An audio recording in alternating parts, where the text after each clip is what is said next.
that would be good. That would be great, because I was just saying I really liked this reading and the reading prior. I feel like they like some really really cool questions are being asked and immediately answered in the text, and like perhaps it is the case that no idea can be affirmed or denied without it already being present in the idea. And the next proposition, it can't be. That's by the way, that mystery I just proposed. Guess what? Guess what? Like it was so confident. It's great. But and sorry, not like but as in like, oh here, but now here's the problems. I really liked it. I really liked wrapping up this section on the mind and answering these interesting questions, kind of getting into this almost commentary about other thinkers. That is I mean, he's done it before already in the book, which is striking. Like the parts where he's like talking about other people and their thinking, really striking. He's really funny in the way he writes, outside of his more, his proof oriented passages. When he breaks away for a second to just talk, I really enjoy that. And I really enjoyed it here. So I guess I came into a question. Oh yeah, the target at the end. Yeah, I agree. I mean, I think that like, yeah, a lot of those, like, here's some possible, yeah, the Scolia and like the parts where he's like, here's some possible objections and here's why I think they're wrong, whatever. Okay, moving on to my question. I'm glad, Nevitt, you recorded when I started, because usually you ask like kind of an introductory question, but I've got a perfect one because it's right at the beginning and it's probably super, super easy to answer, I guess. And I'm ready to ask it. It's right. We start this reading. We started on page 54 of the Penguin Classics edition at proposition 39. And proposition 39 is interesting. It says if something is common to and particular to the human body, or peculiar to the human body and certain external bodies, by which the human body is usually affected, and is equally in the part and in the whole of each of them, its idea will also be adequate in the mind. And I was like, okay, so to translate that into like lay speak, to me, we know adequately what effects we have in common with external bodies. Jesus, my cat is clawing into my leg. We know adequately what effects we have in common with external bodies, and this is where Damasio gets off, where he's like, our reactions to things aren't the things, it's our body. And Spinoza's like this sort of all about the body kind of like guy. And all we know about things is how they affect our body, whatever. But so my question for proposition 39, if something is like, we know adequately what effects we have in common with external bodies, can I get some examples outside of like God, obviously, like God for sure. But like I tried to think like hardness and softness, maybe coldness and hotness. I don't really know.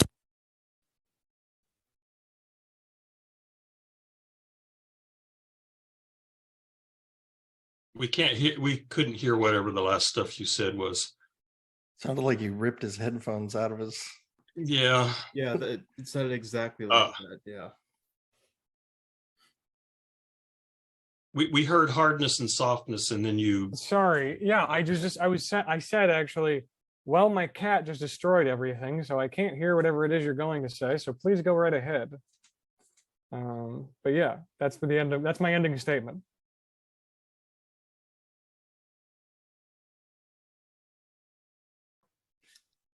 I don't know. I mean, like I like to. So I asked a question. I can't remember exactly when it was, about like extension itself being basically like an infinitely divisible concept that could like then exhibit itself in what like a standard empiricist property concept might call hardness, softness.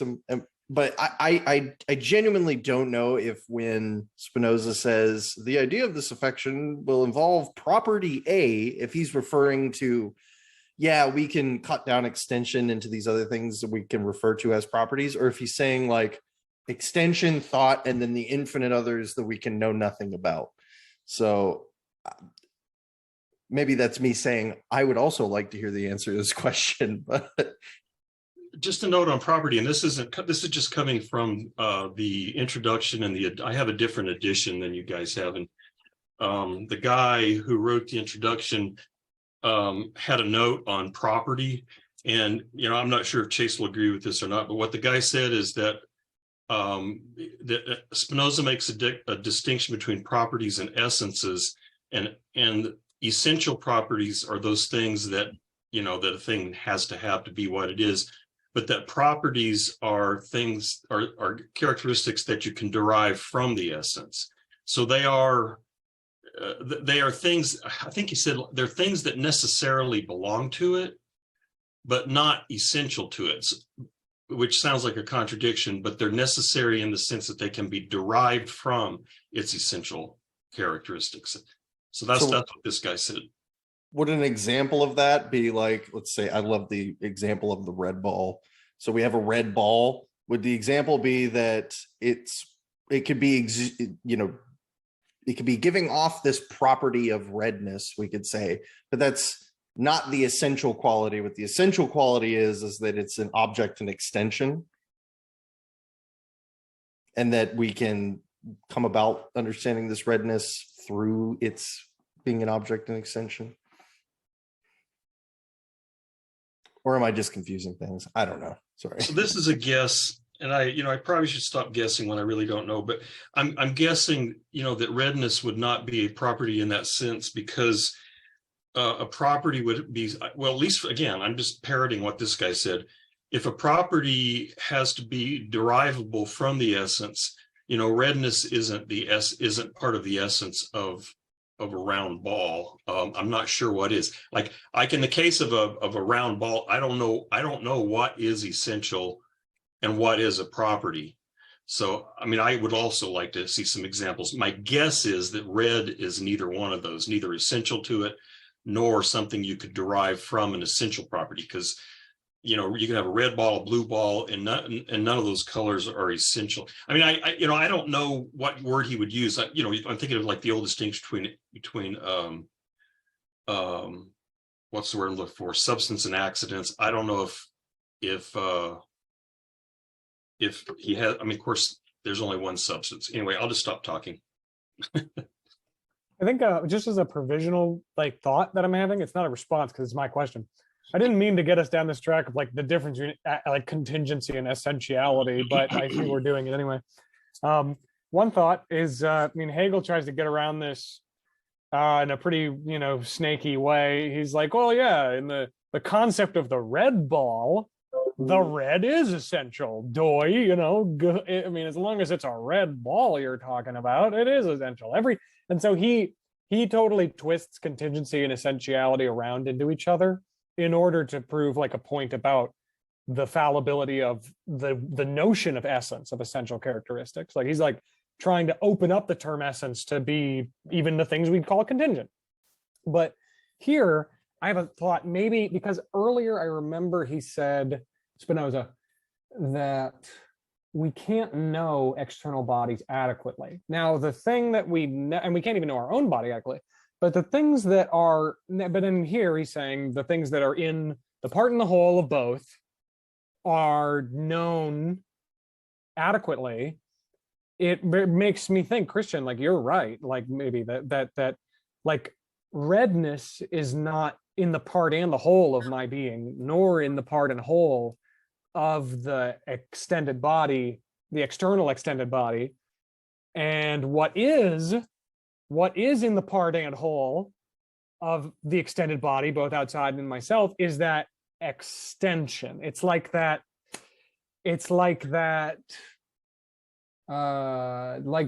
reduction that, Christian, that you were kind of intimating towards. It's maybe the things we have adequate knowledge of are the things he's talking about here. He's able to, it's not a lot of stuff, and he's able to list it and talk about it. And one of those being extension.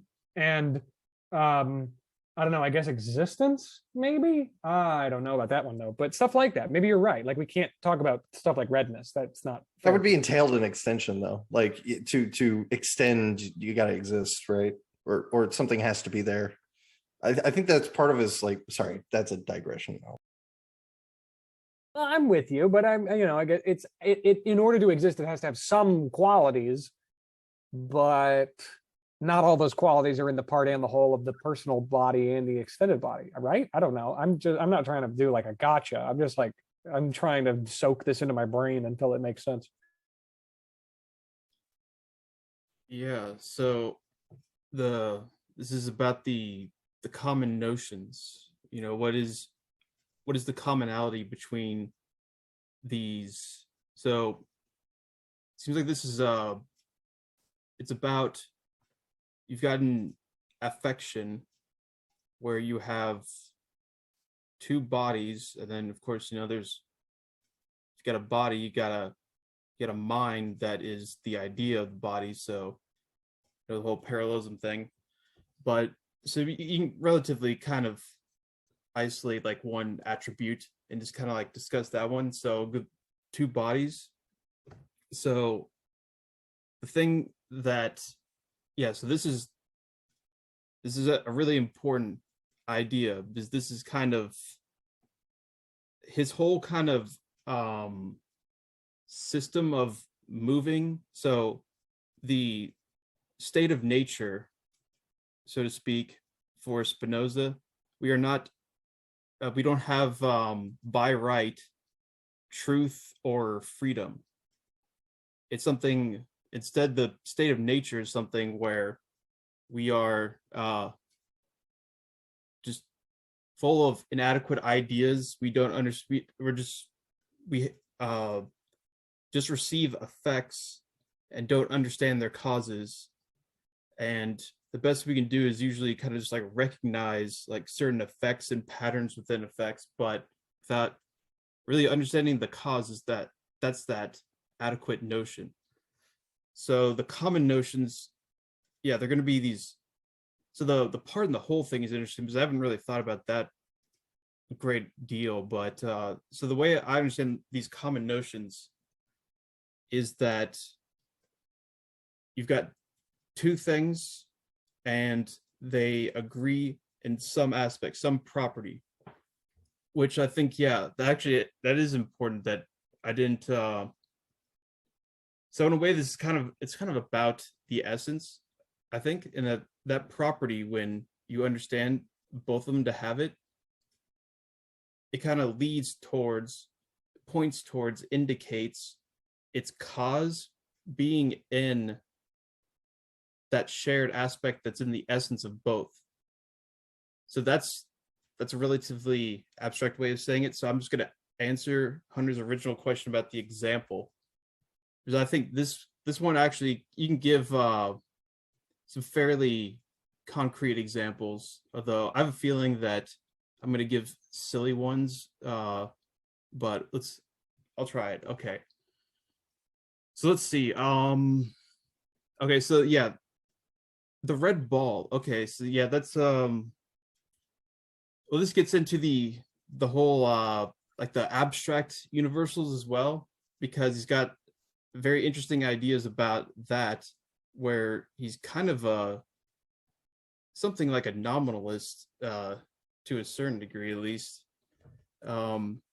So something that would just simply two bodies, by, what do they have in common? Well, they're both modes of the attribute of extension. So they have that in common. So what does that entail?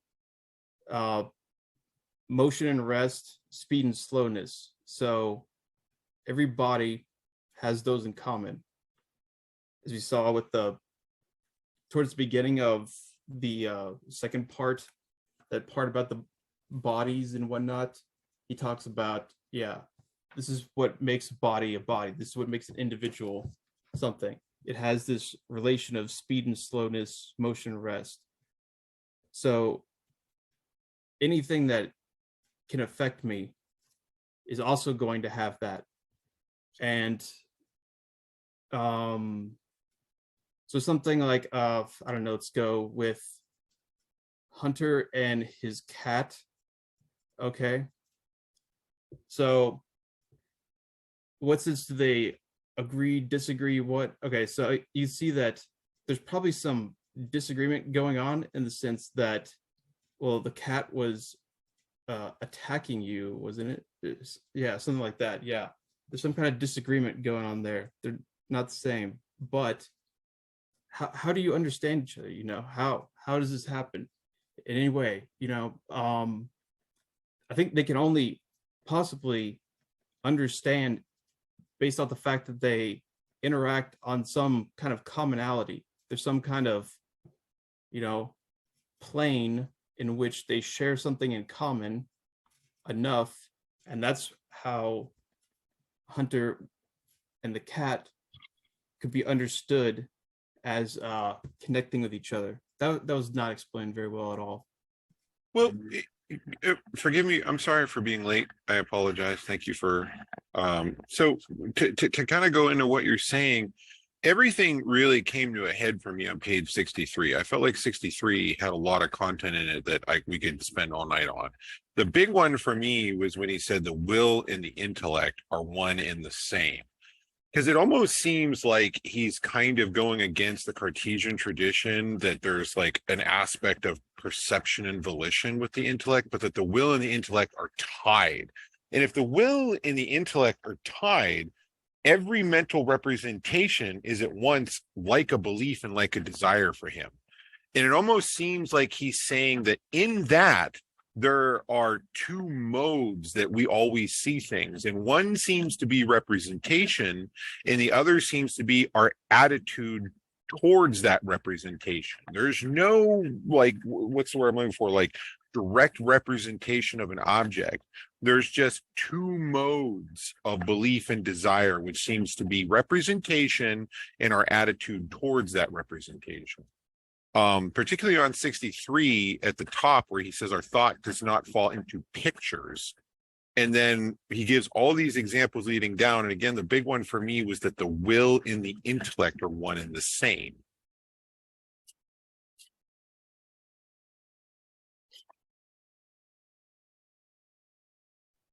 Yes, I think that is a direct attack on Descartes, who I believe said that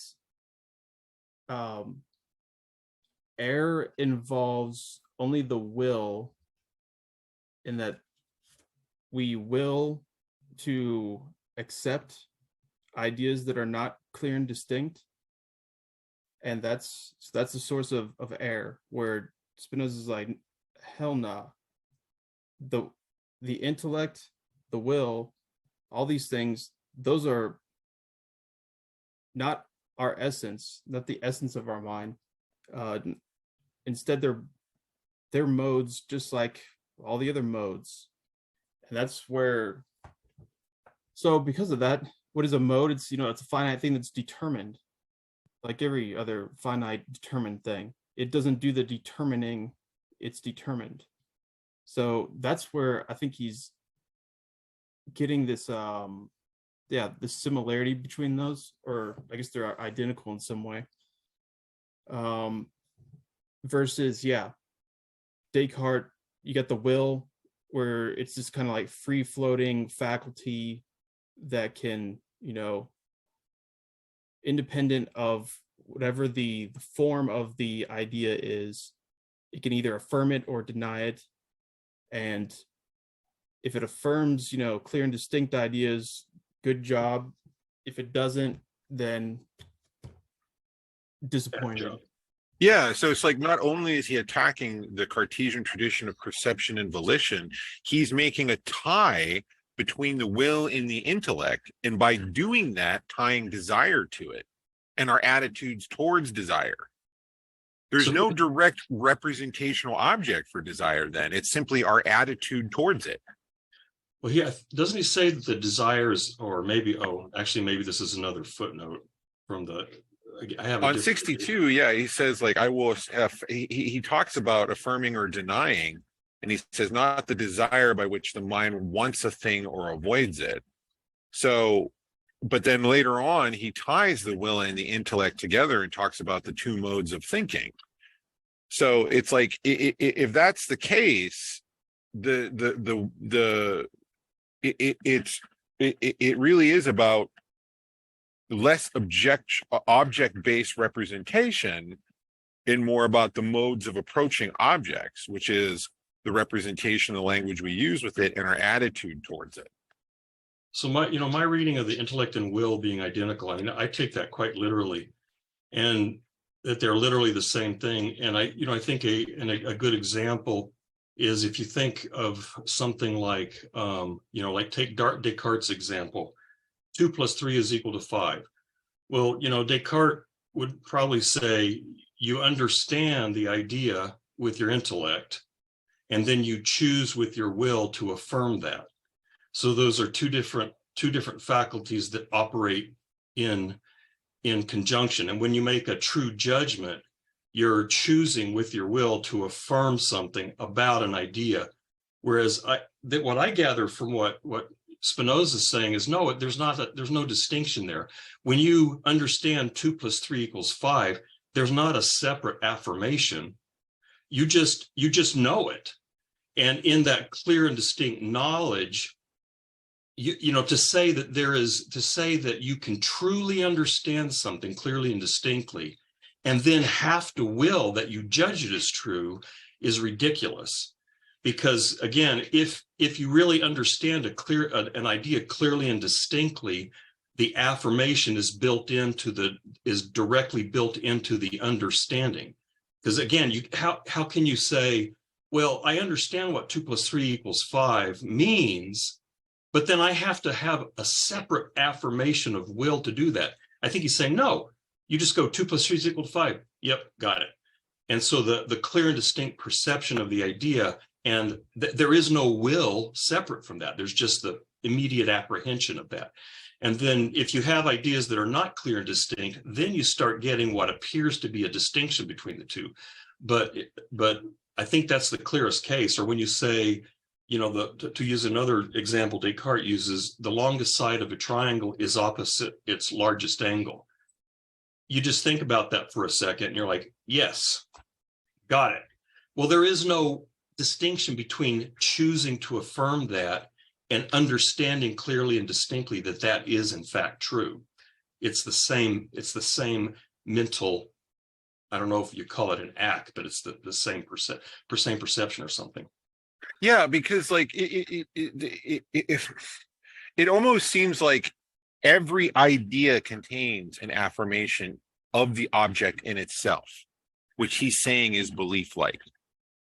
That there, it's not so much that he's an intuitionist, but that he's a conceptual pluralist rather and a metaphysical monoist. It's like if every affirmation contains some aspect of, I don't know what's the word I'm looking for. Like every idea, I guess, has some affirmation of its content in it. And if that's the case, every idea is belief-like. And if everything is belief-like, there's some aspect of desire in that. Well, which is why I think that's the key term personally, belief that you keyed on there. And maybe this is again a footnote that I'm parroting here, but somewhere I saw that he wants to make a distinction between desire and, again, I don't know that there is anything like the will really for him. There's just perception, and you just, in the perception, the affirmation is not a separate act. In the perception, you are acknowledging the truth of this, at least in the case of clear and distinct ideas. And then when you have ideas that are less clear and distinct, there's still an affirmation built in, but that affirmation could be erroneous, but it's just built in. Whereas, and I'm not confident about this, again, I'm just going off this footnote, but he seems to think desire is different from that somehow. Yeah, desire has a slightly different function than that, because it's going to be, that gets involved with the conatus and all that, which is going to be, so I think, Joseph, you're right about how desire does impact that. And he's going to specify exactly how that is. That's kind of what the next part is about. Well, didn't he mention earlier how like every idea strives for self-preservation? Or am I missing that? I'm trying to go back to look for that. Conatus. So that's what can you put that in the chat so I don't forget it, because I'm going to forget that.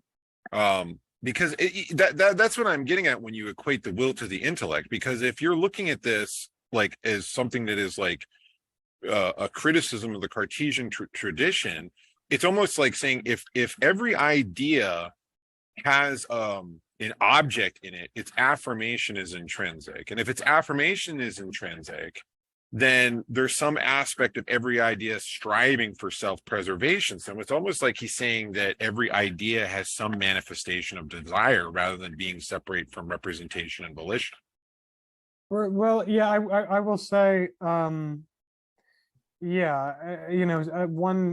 response to that somebody could say is like, well, there are, and this is, I I had a conversation with Berkay Ozturk at when I first started my undergraduate program at Texas State.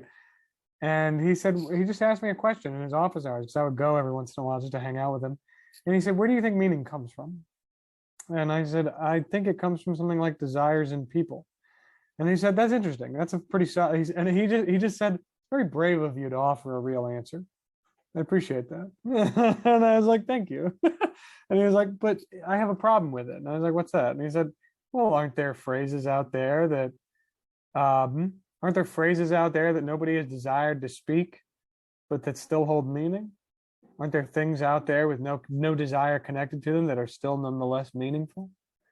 And I thought, I'll get back to you on that. I never did. But I found it an interesting perspective on desire, right? I've been meaning to read The Logic of Sense. But further, this is a brief thing. Another Hegel thing is that when we talk about, the idea, like this passage, this idea that there is no affirmation or negation of ideas except those which the idea already involves. I think that Hegel agrees with that so much that he makes it like the very basis for like the structure of his philosophy. Like the dialectic is the idea itself. But he's not saying, but the thing that I think he would disagree with is that all ideas have a natural like tendency for affirmation or continuation or self-preservation. I think he would probably say, no, they seem to do nothing but destroy themselves. They strive for self-preservation. I think he would say that if there's any striving going on, it's not ours. It's the ideas, but the ideas just seem to kill themselves constantly. And what's that about? It's like if Spinoza looked around and he saw these ideas committing like ritual suicide. And it's just this, it's like Nick Land said like Oedipus on a TV or whatever, right? The horror. But more to the point, I think that this differentiation between will the identification between will and intellect, but then he has a later passage where he says there is no absolute will. There is no absolute will in a person, and there is no absolute desire, neither. These things, these passions or these affectations, I don't know, he'd probably not call them affects because it's a very specific term for him.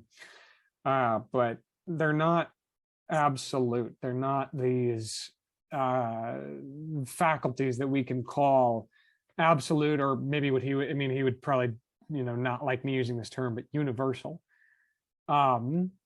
But the thing that's weird, right, is, and this is just what I'm thinking about, and maybe this is a field, but I'm thinking about irony and satire. And I'm thinking about truth and falsity and our willingness to believe, because we're talking about belief. And that's interesting to me, because I think that Descartes would have a solid answer to the question, what happens when you're lied to? When you get lied to, what happens? And he would say, well, your mind affirms an idea that it does not have a clear and distinct understanding of. Somebody tells you, I have this amount of copper at this grade to sell you, and you believe him, and then he sells it to you and it's not the right grade of copper, so you write a complaint. And you say, oh, what happened? How did I get tricked? Oh, it's because you didn't have a clear and distinct understanding of the quality of the copper before you bought it. And so, but you nonetheless affirmed it. And when you affirm things you don't have a clear and distinct idea of, you get lied to, you get tricked. And that's how a joke might happen. Let's say somebody says, it's pouring raining. And I say, wonderful weather we're having. And then somebody says, what? He thinks it's wonderful weather? What an idiot. They would be fooled by my joke because they affirmed an idea that's not clear or distinct. But I think that I think that Spinoza, I don't know what his answer would be. Maybe it would be a stronger answer, but it seemed to become clearer, or it seemed like he was getting at it. Actually, on that spread that Joseph mentioned, 62 and 63. At the top of 62, he says, if this were not so, we would not believe that. He's talking about error. It's in the proposition 47. The human mind has an adequate knowledge of God's eternal and infinite essence. And so he said, indeed, most errors consist only in our not rightly applying names to things. And I found that really interesting. The general point being most error comes from improper explanation of the correct ideas in the mind. But he gives an example.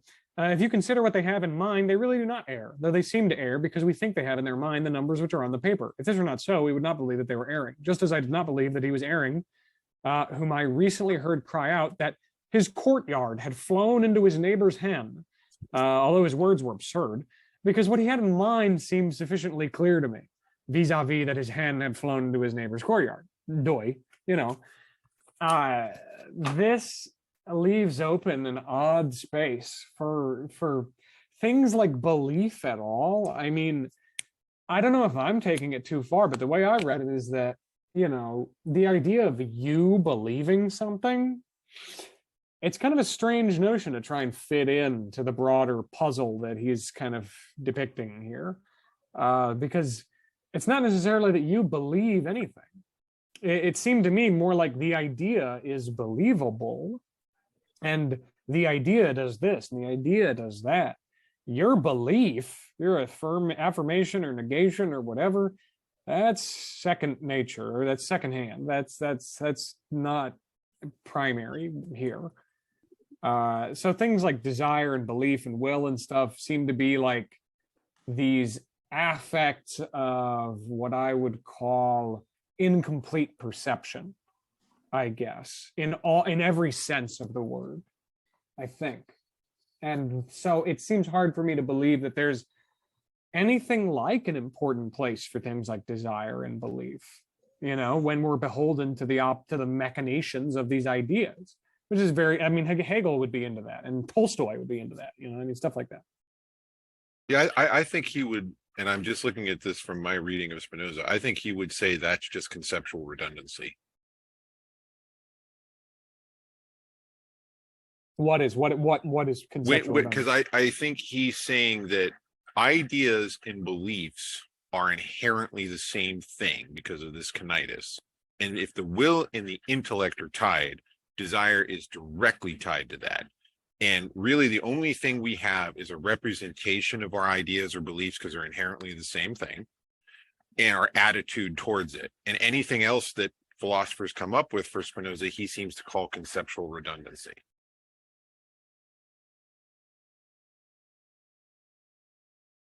I mean, I think linking the idea to the affirmation even more, it's not like not to suggest anybody was saying this, but just to really bring the two ideas together even better. Like these ideas that we're referring to are actions of the mind. So it's not like they can be reduced outside of the perspective of the mind, right? At least in the context that Spinoza is speaking about them, because it seems to be the case that like an idea is that it is what it is to be in having it, the mind is like affirming it basically.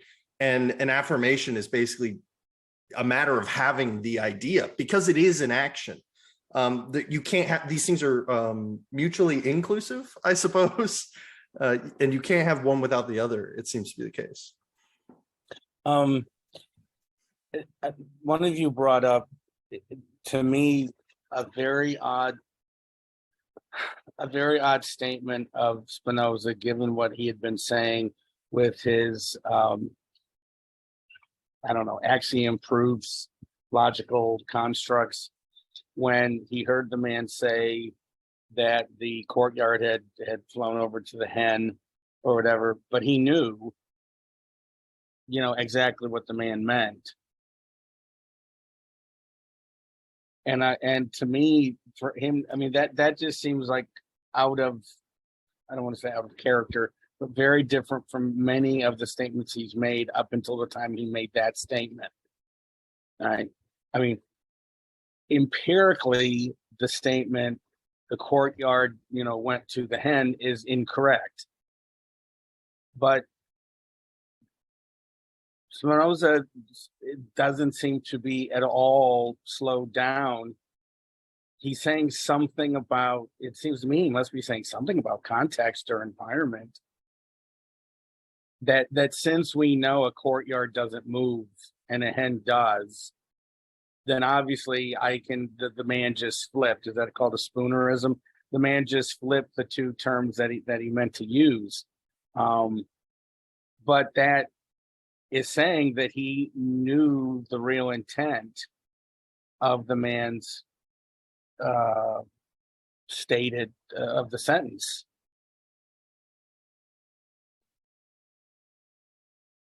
On what basis? There has to be shared understandings of words, of ideas, of concepts. Seems I, like I, oh, sorry. Go ahead. so. It seems like you could kind of understand that. I'm not sure exactly. This is exactly what Spinoza has in mind, but the distinction between sense and signification, I think, could work here, and that signification would be some, like, those logical relationships. So logically, put in a calculator, the courthouse flew into the hen, or what was it? Something like that. The courtyard. Yeah, the courtyard flew into the hen. Yeah, that's it. Yeah. That doesn't make sense in terms of logical signification, but the sense of it, Spinoza understood what he meant, and the sense of it would be really that he was trying to indicate, that the hen actually flew into the courtyard. And that's what he's getting at, which goes back to the whole kind of fact that, so these ideas are kind of implicated in all sorts of other things. And really the whole sense kind of orientation shows that, it's not just necessarily strictly logical relationships going on with that, which I think is similar to how he's talking about, he critiques a few abstract ideas, for example, words, just words in themselves. He's saying that, that there's no connection inherently between, the sound of a word, the signifier, and the signified. Instead, it's an arbitrary relationship. So very Saussurean, but that's why it's an inadequate idea, because it doesn't express its actual cause. The word, what is used? The Latin word for apple. Oh, pomum, I believe. And that word has just in itself does not signify an apple. So that's what he's getting at with something like that. But he has a very interesting critique of just abstract universal ideas that I think that is actually kind of surprising for Spinoza's character, I guess, in the fact that he's given the whole geometric proof style thing. But the fact that, what are these actually these decent ideas, the common notions, that actually work. They're not these abstract universals, which he explains through this kind of, I have too many, images just bombarding my mind. They overwhelm my ability to imagine them distinctly. So instead, my mind just gives a general, there you go, here's an abstract, generalized image of all these things, because who cares about all the details of them? Which I think that's pretty good. It's a pretty decent description, I think. All universal ideas, I don't know about that, but yeah. So, okay, so I think I also can do a better example of the common notion. I think this is a very important idea. This is what he's talking about. These are adequate ideas. This is how we get them as well. So, okay, I think one thing is that the way he's presenting this here is in a logical order, where he talks about it as, these things, there's things that, at least in the sense that they share the same attribute, that they will agree with each other. So no matter what, there'll always be something that will agree in anything. So I understand, okay, a human body and something like sulfuric acid. I understand that those have something in common, and through that, I can also understand what they do not agree about, how they're opposed to each other. So, on this level, it's because it's very general. It's very general. So because there's not a lot of agreement necessarily between a human body and sulfuric acid, but there's enough where it interacts. But that way that we could understand that they have something in common, that's what gives us an adequate idea in which we could understand how they're opposed. So that's the more general common notions. But the way that we first start getting adequate ideas through these common notions is the least general ones. So these would be just between one body and another. So, if you're doing this, you're going through the ethics, trying to ascend to blessedness, it's your body and then one other one. How do they agree? How do they not agree? So this is where it definitely goes straight into the next part, where he's going to be talking about affects and whatnot, because you've got mainly kind of like two different kinds of affects. You've got the kind that are joyful and they increase your power, your conatus, and then there's the kind that are sad and they decrease your power, they diminish your power.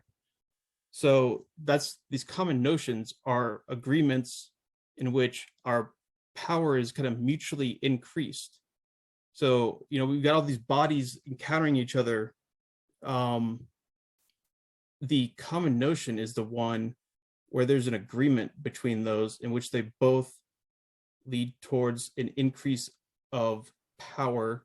What is the power? The power to preserve or persevere in existence. So some of that is what he's going to talk about in the third part. But so yeah, I can understand. Okay, say I meet some person, I'm like, oh yeah, I have something in common with this person, whatever.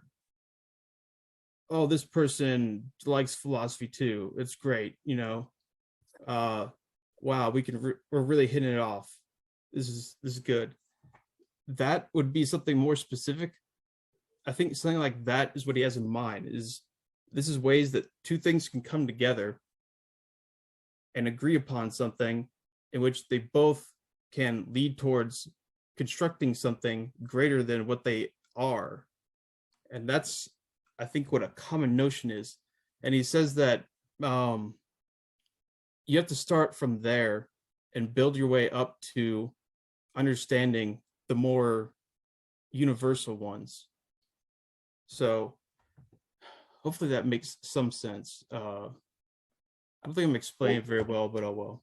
Didn't he say there were different ways of or modes of thinking? Didn't he call it modes of thinking? Like we have a mode where there's something we're directly object based, and then there's a mode that is actually based on an idea. So there's different ways of perceiving the same attribute. Is that along the lines of what you're saying? Like there's like it didn't call it like the first order or something, like where that is like a direct object, And then there is a second order of things where we're using ideas, and that idea is representing an idea. Oh, okay. So I thought at first you were talking about the different kinds of knowledge, which yeah, there's first, second, and third, and that's really, so it doesn't talk much about third, but the first is imagination. And so imagination, that covers a lot of things. You know, it's kind of like empirical perception, all these things. But yeah, so what is an imagination and images? You know, image, what is that? That's an affection you get from some external body that doesn't explain the cause. It just registers an effect. So that's going to be different from the second kind, which is going to be reason. And that's going to be, how can we kind of organize that first level of, you know, affections between bodies in order to form common ideas between those. And those common ideas or common notions, those are what kind of give a hint as to their cause. And that's what allows us to then be able to form that kind of reasonable basis for the second.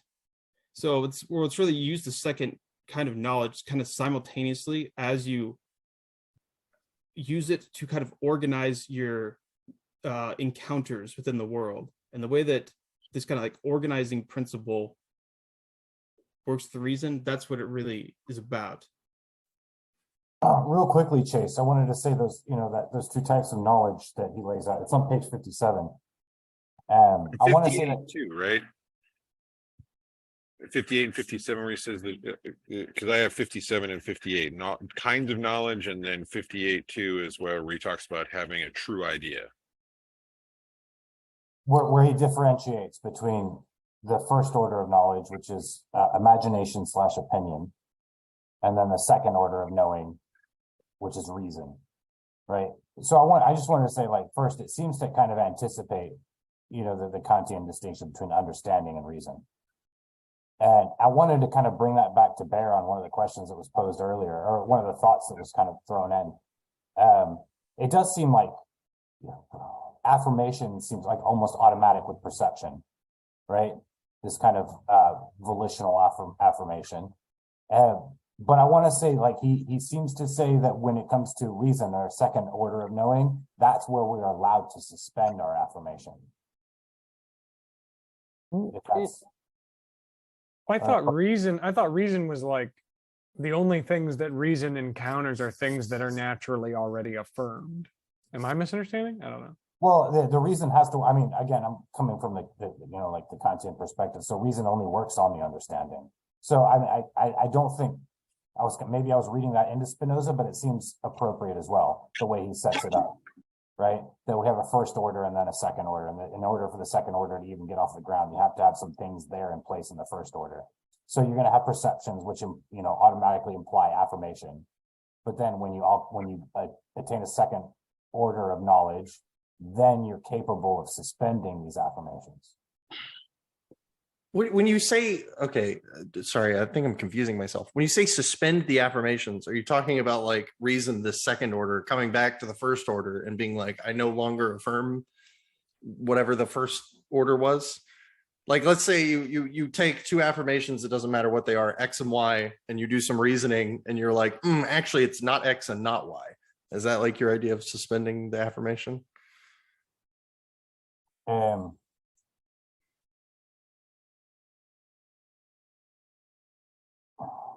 Say that again.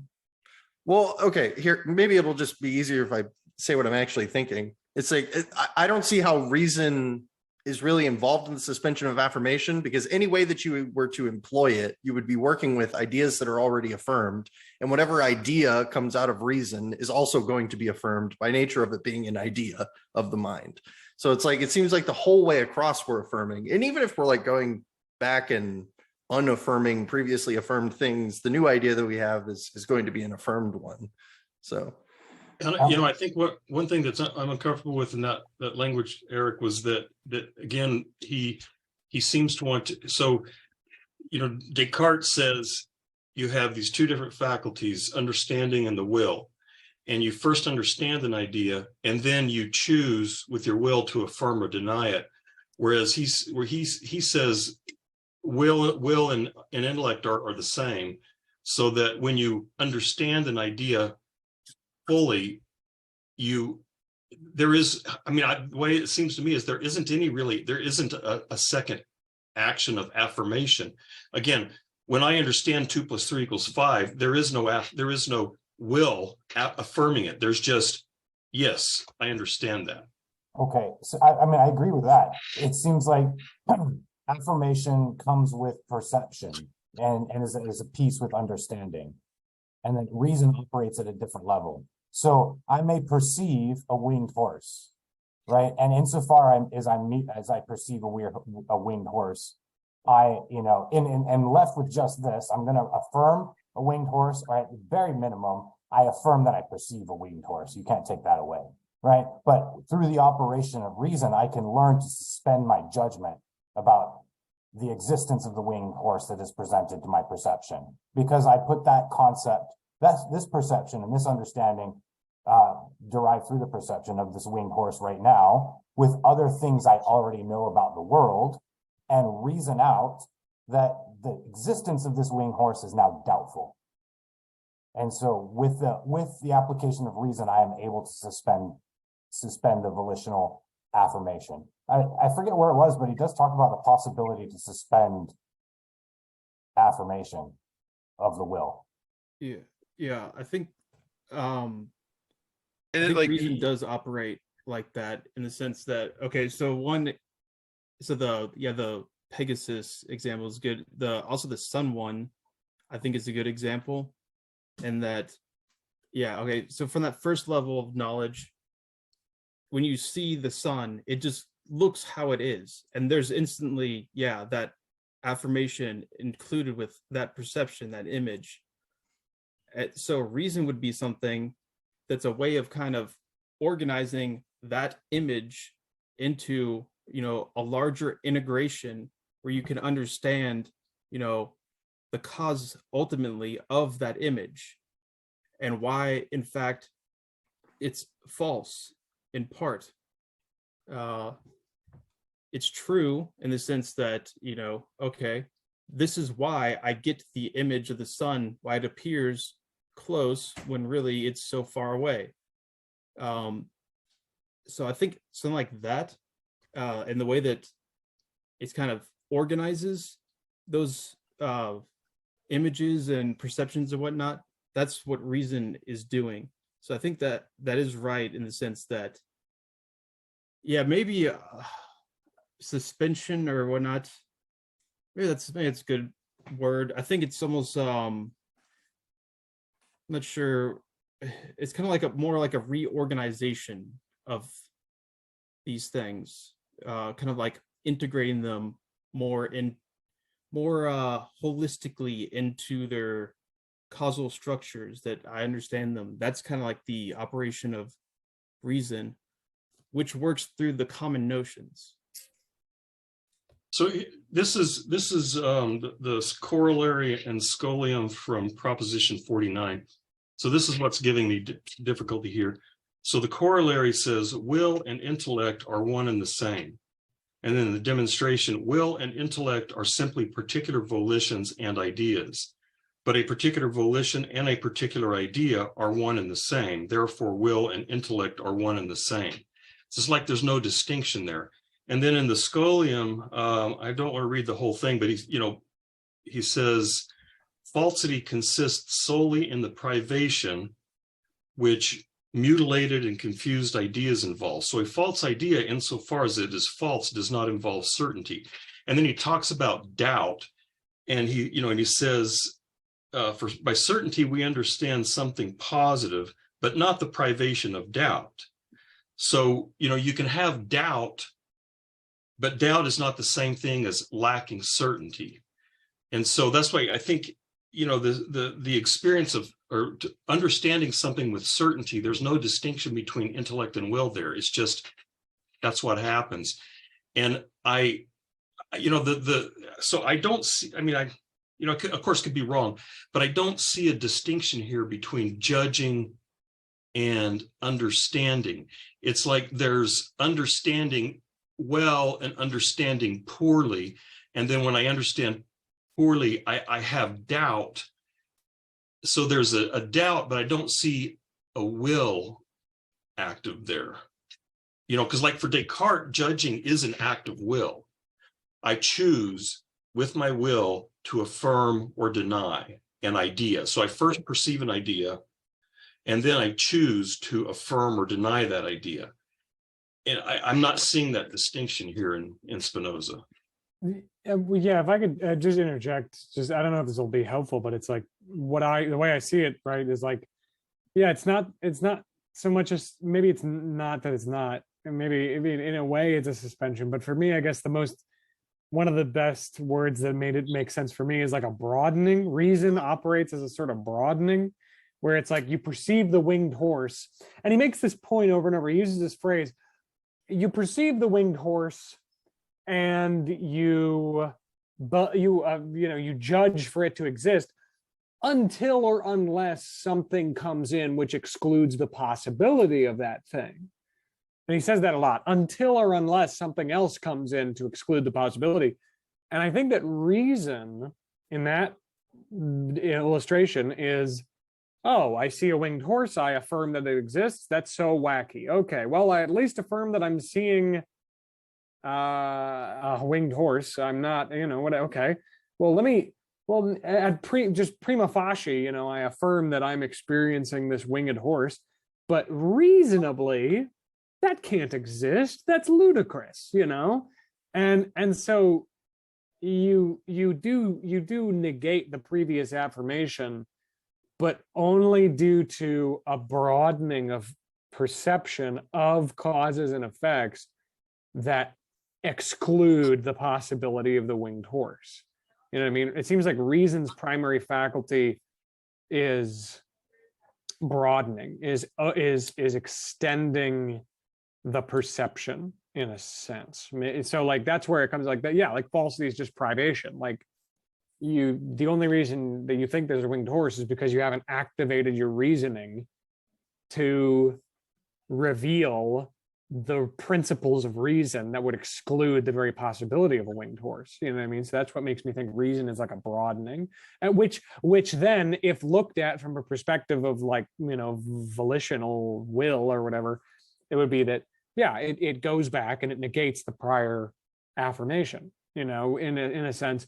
And if we believe that there's a consistent subject that is at the center of any of these experiences, minimally speaking, then there is something of a suspension of previous judgments, but I mean, the notion of a subject for Spinoza seems weird. It seems more like it's just an intellect in a body, not even but an intellect and a body. Right. Like the excellence of the idea is proportional to the excellence of the body that they represent. Like there's kind of an epistemic symmetry going on here with him. Like we would only be able to even conceive or imagine a Pegasus if we knew the intrinsic value of a horse and the intrinsic affirmation value of a horn and wings. Now, the excellence of the idea of a flying horse is proportional to the excellence of the body they represent, because there is no flying horse. Yeah, but to know the mind in a way for him, it seems like there's no volition and will as much as it is there's just this epistemic symmetry. But is part of this being caused by a lack of information? Well, I don't know. I mean, I think for him, he would say we need to know the body and then we'll know the mind. Yes, but where does he say he comes up with two different types of I don't know what category to put them in, but one is knowledge. Oh, that was what Eric was just saying on. Yeah, he said there's A and B, 57. and B is knowledge, which means he's separating it from that.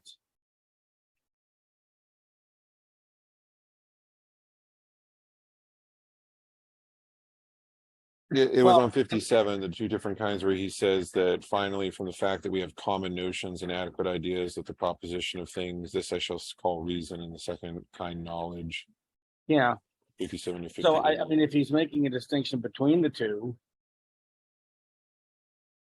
I mean, is he just saying something very, very the reason is the rational you can through, you know, it's not empirical.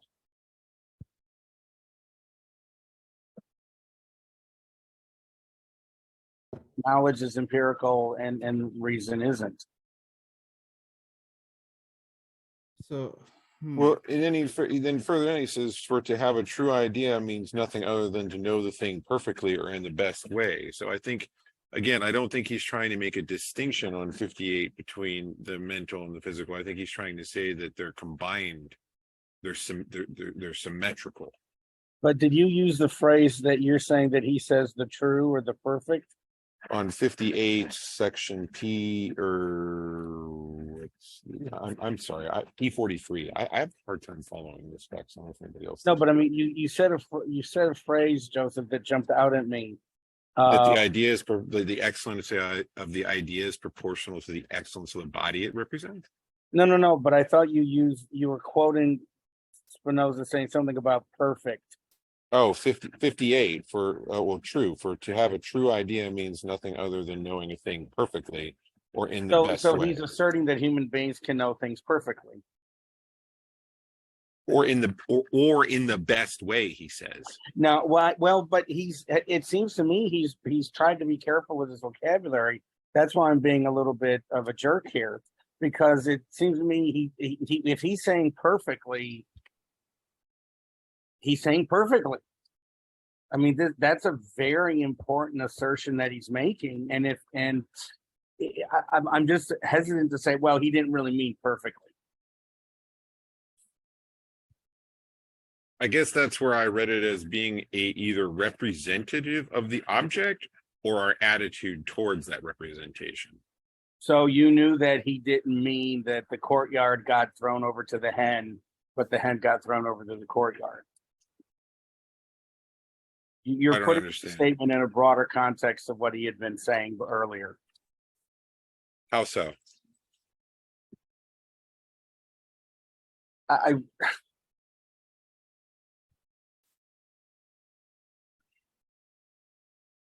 sometimes when he says or, it seems like he's saying there's an equivalency. Another time he says or, and I'm not so sure. okay, so the or, so Latin has a way of saying or that is exclusive, and there's a way of saying or that is basically an identity or an equivalence. That's sive, S-I-V-E. So the famous Deus sive natura, that's going to be that or that's saying, you know, either nature or God.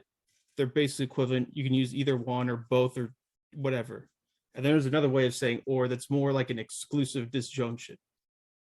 It's saying like this or that, which really, I don't get into the semantics, but a lot of times when we say or, we kind of really mean inclusive or, but yeah, that's beside the point. Well, no, but I mean, but that thank you for saying that, Chase, because that to me that's very important. Do you want is it knowledge or reason versus do you want an apple or an orange? Yeah, so in the translation, when or is italicized, that's when it's that sive.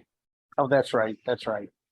So that's why, yeah, you've probably seen it and be like, why is the or italicized? That's strange. So that's why it was added by the translator.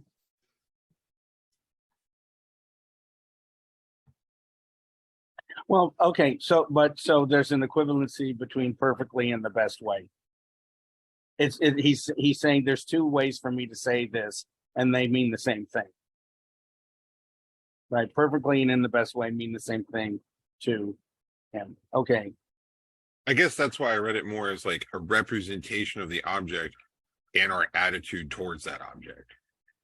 But okay, but he's still making, I don't want to use the phrase value statement, but once he uses the word best, I mean, that's better than anything else, right? It's better than any other way of knowing it. Correct? Right. I mean, I think he sees like perfection as like, or perfection or excellence or goodness or whatever, bestness as the capacity to, is like is just a broadening, is like the thing that's more perfect or excellent is the thing that has more attributes and can perceive more. This was his whole thing when he was like, the human mind is excellent because it can perceive so many things. It has a greater degree of, in a limited sense, the word perfection, there's a greater degree of that perfection, which is an interesting discussion, the degrees of perfection. But yeah, like Joey's saying in the chat, power of affection, greater power of affection as this indicator of more or less perfection, this broadness, and reason being a part of the reason that the human mind has this perfection to it, is that it isn't so easily fooled by statements like the courtyard flew into the chicken or there is a winged horse. It can open itself up beyond what is immediately visible to it through mechanisms like memory and so on. You know what I mean? Did you all take his invoking the winged horse to be a mistake, an error of human rationality for him to make a point? What proposition is that again? I found it on page 66, like 2/3 of the way down. And as I read, I still feel like the comment I made earlier is although he doesn't use these terms, the way I described it was fairly accurate. Although again, I'm bumbling through Spinoza just as much as some of the rest of us, right? But I wanted to point out, like at the end of, all right, so the last paragraph that starts on 66 and finishes on 67. Next, I grant that no one is deceived insofar as he perceives. That is, I grant that the imaginations of the mind considered in themselves involve no error, but I deny that a man infers nothing insofar as he perceives. For what is perceiving a winged horse other than affirming wings of the horse?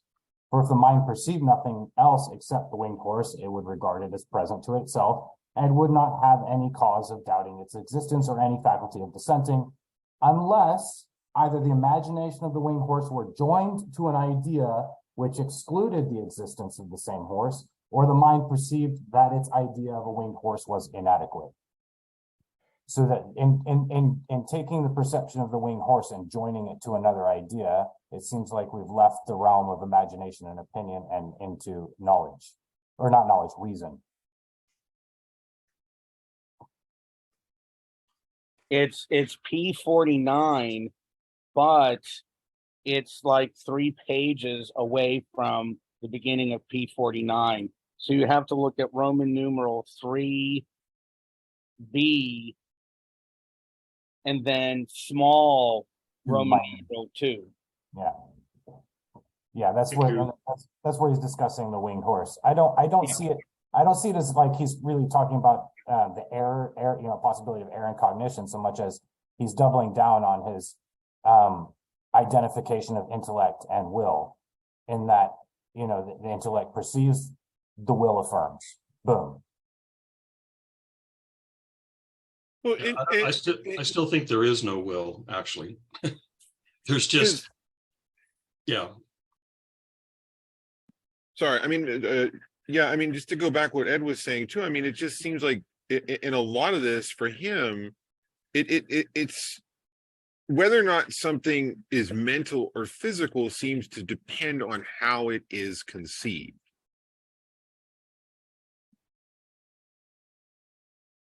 So my understanding, again, which could well be false, is that extension and thought, these two attributes run in parallel, so that there is a causal series in extension that is exactly paralleled by, I don't know if it would be causal, if you would call it causal, but a series of ideas and that because they're both attributes of God, these series necessarily run in parallel together, because literally everything's necessarily propagating in a sense from the divine nature. And so, it seems to me what he's saying is whatever there is in extension, there's also going to be in mind, but there, strictly speaking, is not a causal connection between the two.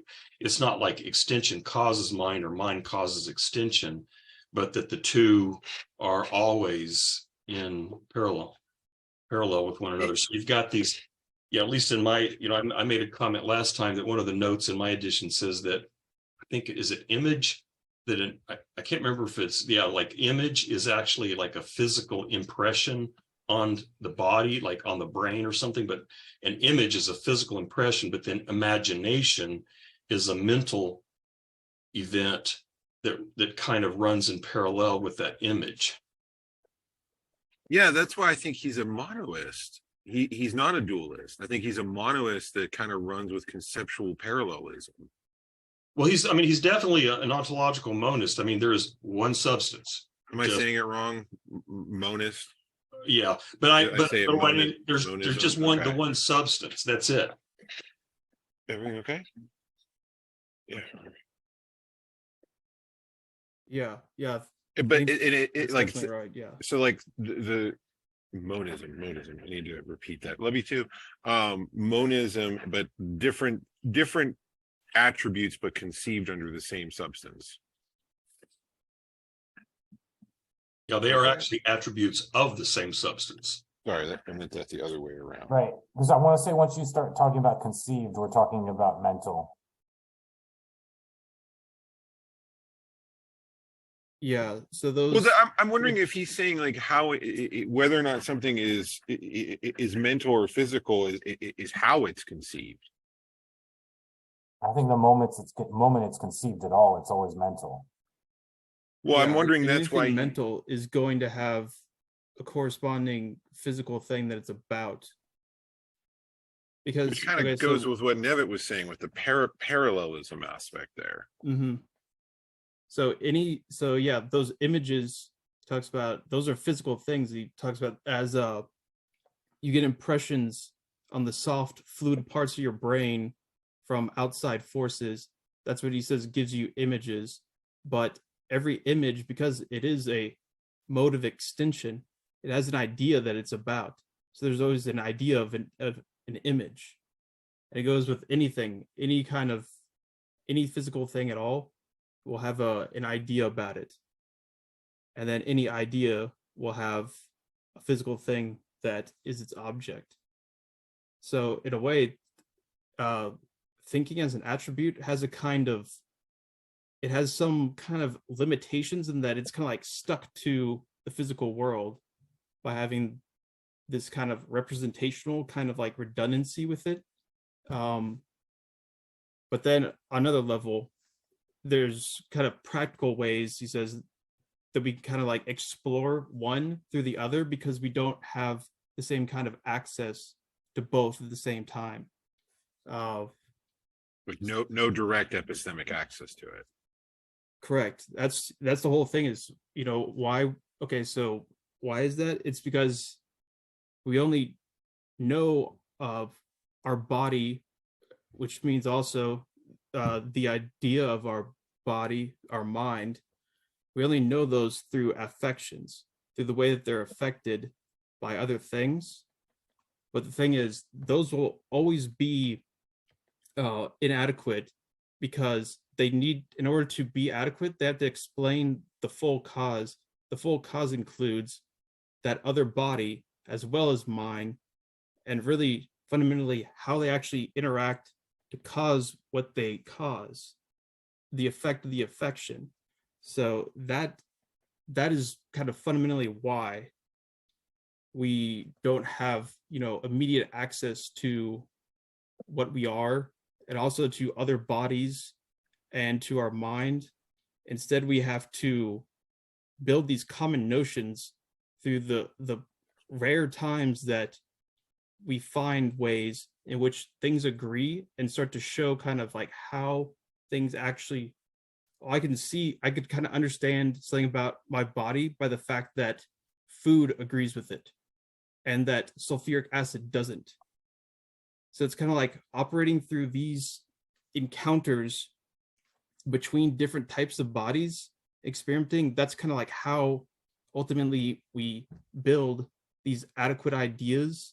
And that's also what reason is. Reason helps kind of, by understanding those things, it simultaneously kind of has like this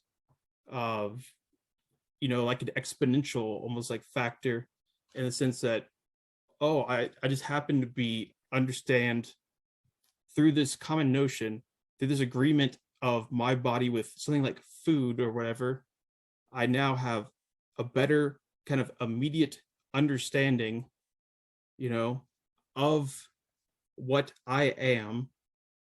And now I can understand also better how I agree with other things, certain other things, or that I don't agree with certain things.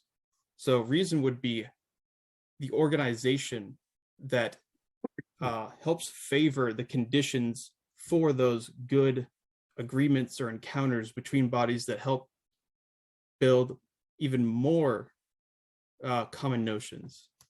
So yeah, that's the whole path that we're on here. Yeah.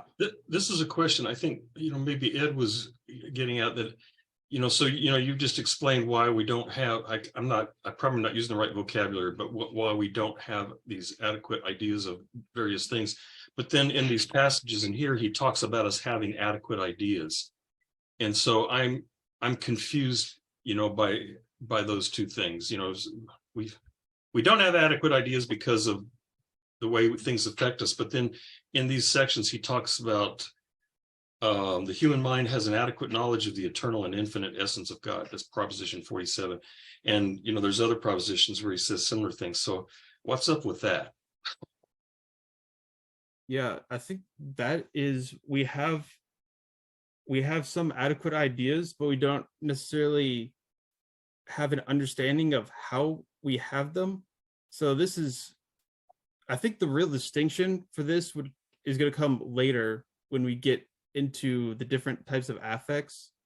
But I think this is something like, okay, the ones we do understand are a kind of immediate understanding of different common notions.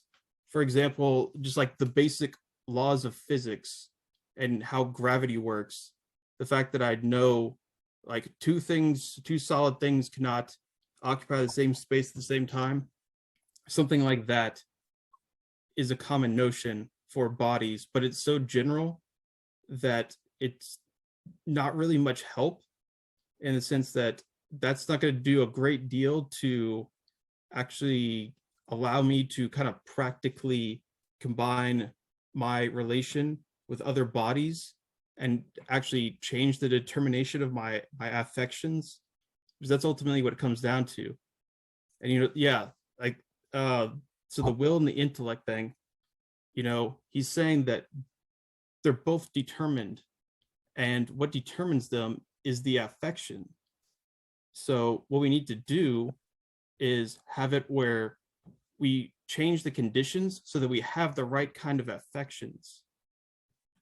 So that is what it's all about. But yeah, we have kind of like adequate ideas. Okay, so this is also the thing that it gets into, like the certainty thing, which is so I'm reading the Beth Lord's book, the guidebook, and the way that she explained this was pretty helpful in the fact that, this like the classic idea of, or the question, I guess, of, okay, if I just kind of stumble upon something that is factually true, is that indeed a true idea? Do I understand it? Spinoza would say no. So if I just happen to, I don't know, guess some fact about something that I'm basically really just guessing, but I just happen to be true. Yeah, that is not really a true understanding of it. Because, what would be is if I understand completely the whole kind of causal structure that made it where it was true. that kind of, the what Hunter talked about is, broadening. That broadening to be able to understand the cause of that idea and why it's true. That's what we really need to have true ideas. So it's quite a strict criteria on that level. But then there's kind of like these accidentally kind of stumbled upon, factual accuracies, I guess you could say. And also, but that also works on a kind of, on this level of, well, not even just kind of like truths, but like I was saying, there's this kind of intuitive kind of knowledge that I think we work with, that he's saying that, yeah, that's something we just kind of naturally have to a certain degree, which I think those are also these kind of common notions. But people look perplexed. Well, is it because the causal structure is so rooted to the order of ideas, like the neurological structure, that they can't access, like they can't really be an access to the mental state. So all of our causal ideas are somehow are going to be related to some neurological order of how we note how things function. So because of the relation to causality, it can't really give us direct epistemic access to the mental. So with that component of like almost parallel with the causal with the neurological, an idea is how it relates to that. Like an idea is almost the same as a belief, and then we're looking for some type of causal structure that can give us, in that causal structure, a neurological structure, and that is how an idea is represented through a belief. And then the idea or the belief being reasonable is how much it relates to the causal structure in existence. So it's not, we'll never get, the rational for him is never going to be its own epistemic access. It's never going to be something that is this own thing that we'll have access to. All we have access to is the rules and laws we built from causal systems. Am I understanding that right? Yeah, I think you're right that reason isn't something that kind of stands above all these things necessarily. It's kind of almost an emergent kind of function that works within kind of the realm of imagination and empirical affections and whatnot. And does that fly in the face of the Kantian tradition? Oh, Well, okay. I've got a way to maybe put this like a similar question here, because Eric is getting me thinking about like, oh, certainty without knowledge, huh? That's kind of a weird. Who would ever think of that? What? It's almost like there's like a That whole was, text. I'll be honest, it was partly to wind Right. Chase up, partly to wind Chase up too. So Right. But does that make sense? Like it almost seems like he's saying that there's like that parallelism with the structure, the neurological, the order, the logic we have is always based on something causal. So it's never going to really give us true mental access, but they're kind of one in the same. They kind of one substance, but they're following like the same system. So we only understand an idea when we understand the body that it's like parallel to.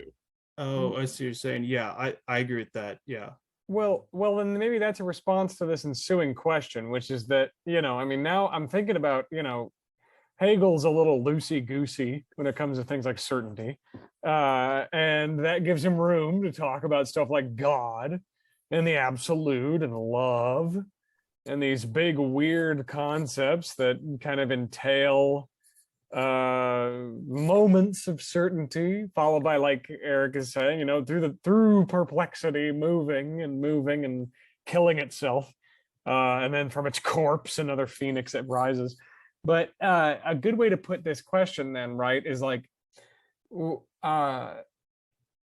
if we, so like the certainty being how, given that it's treated so differently here in Spinoza, the certainty, and let me I guess pose a few questions.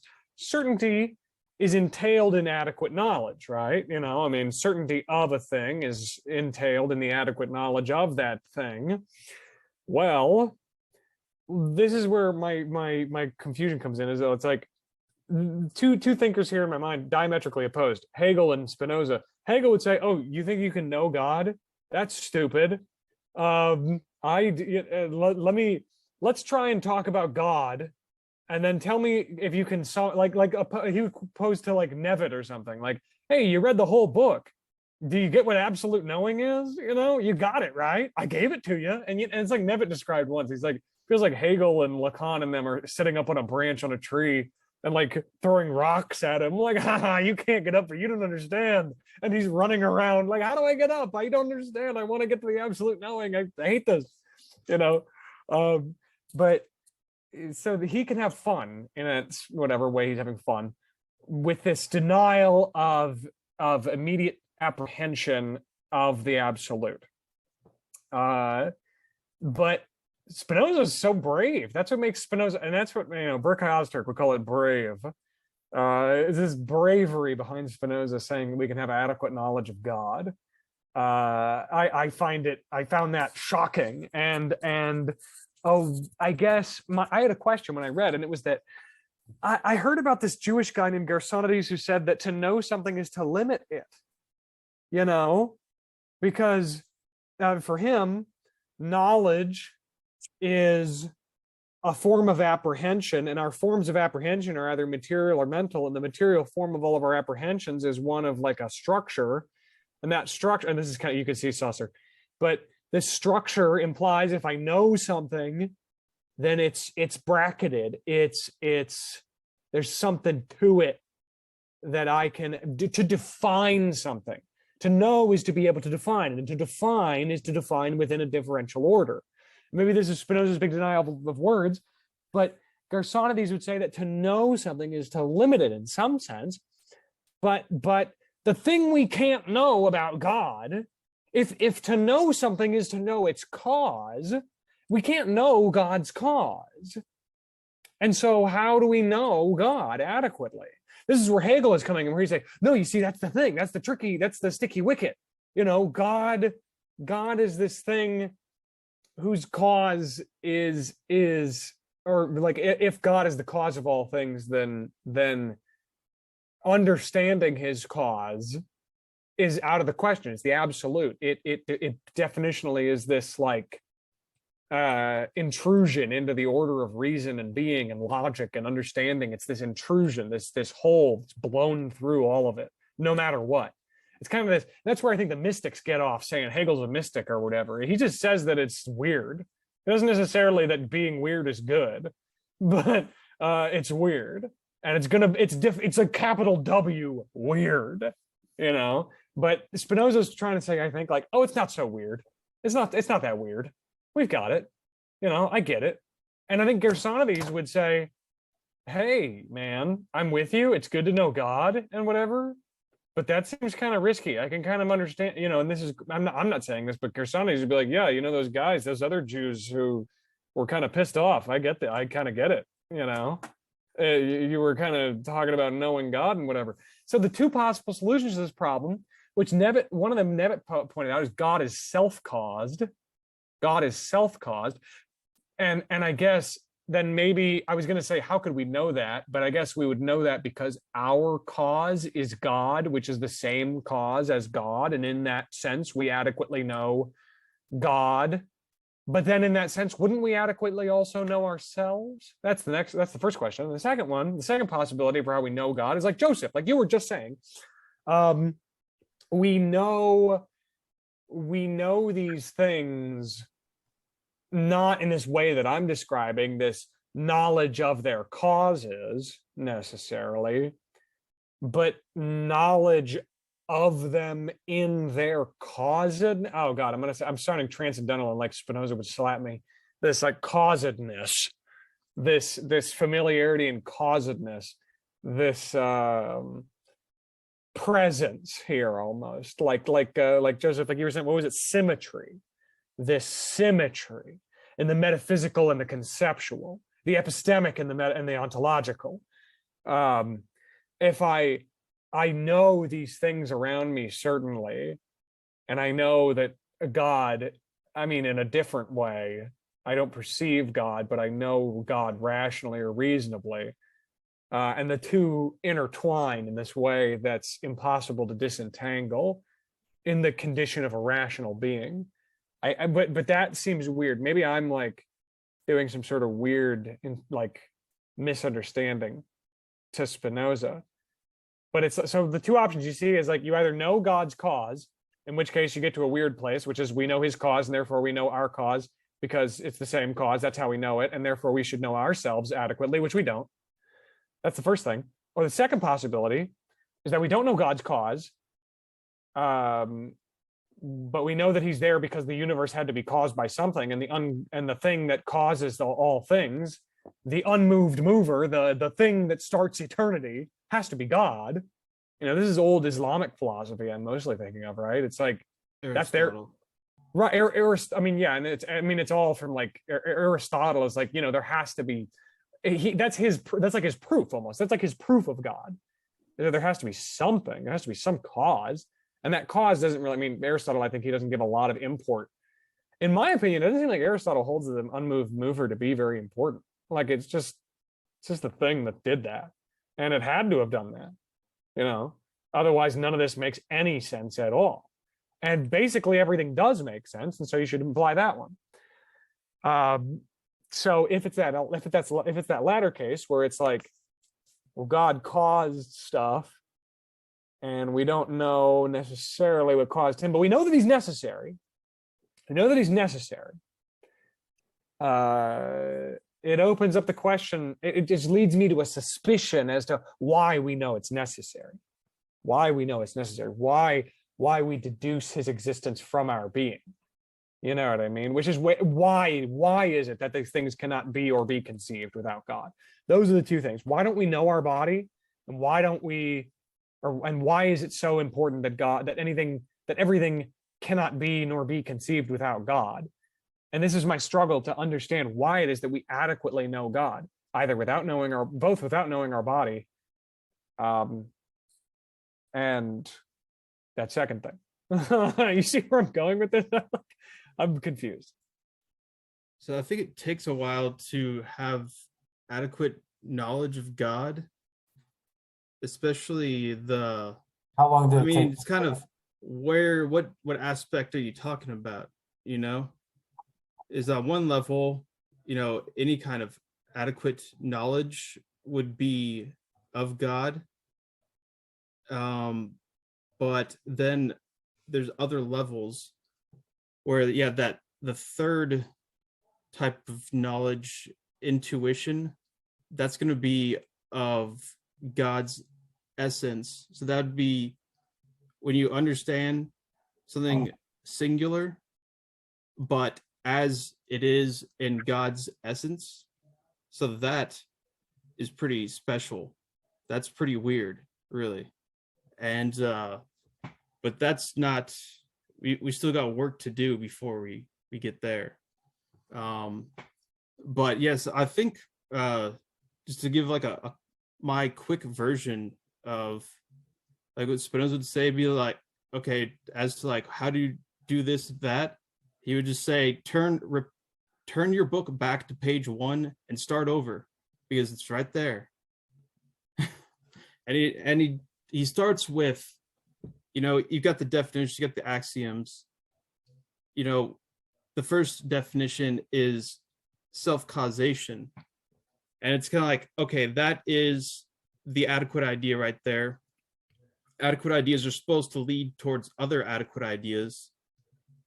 In this, you know, that's the chain of logical reasoning that's going on there. So I think that is kind of that would be more specifically what he's kind of basing that on. And then he goes from, really he starts with proving substance as self-caused and as only being one substance. And it's not until I think proposition 11 until he gets to the proof of God.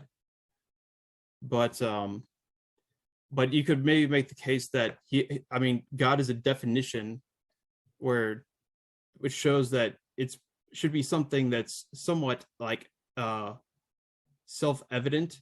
At least he believed that his readers would agree with his definitions. So yeah. So, Christian pointed out that God has infinite attributes, and we clearly can't understand all that. So what is adequate knowledge of God, given it can't possibly be complete knowledge of God? So what does adequate mean then? Yeah, we don't have complete knowledge of God. We're finite minds. That just does not work. I don't. So what is adequate knowledge of God then? If it's not complete, what does adequate mean? So adequate means you understand the cause of whatever it is. That's basically what it means. It means that so an inadequate idea would be it's an effect that doesn't explain its cause. It just sits there. It's a conclusion without premises, where an adequate idea is one that inherently will explain the same thing, but with the whole, it'll show the premises and how they actually fit to give you the conclusion. So yeah, this would only be something you can understand kind of how singular things fit into God as like a part to a whole kind of relation, but you can never have any kind of like a whole, complete, absolute, mystical annihilation into God's knowledge. Although I think, so I haven't read the fifth book. I know there's some groovy shit in there, so I guess we'll have to find out. But I have a quick question for you. So I know, and I might be just like jumbling up a whole bunch of different points of Spinoza. So again, like I've said a billion times, interrupt me if I say something stupid. But from my understanding, Spinoza seems to pitch it that if you fully understand the causes of a given effect, you through reason ought to be able to come to full understanding of the effect, right? Like am I incorrect in saying that? I guess it kind of depends what you mean by full knowledge, but maybe like a full understanding. Yeah, of the effect? So what is he says that it's eternal, it's eternal necessary knowledge. So I'd know that thing in its necessity as something eternal about it. So that's a pretty strict criteria there.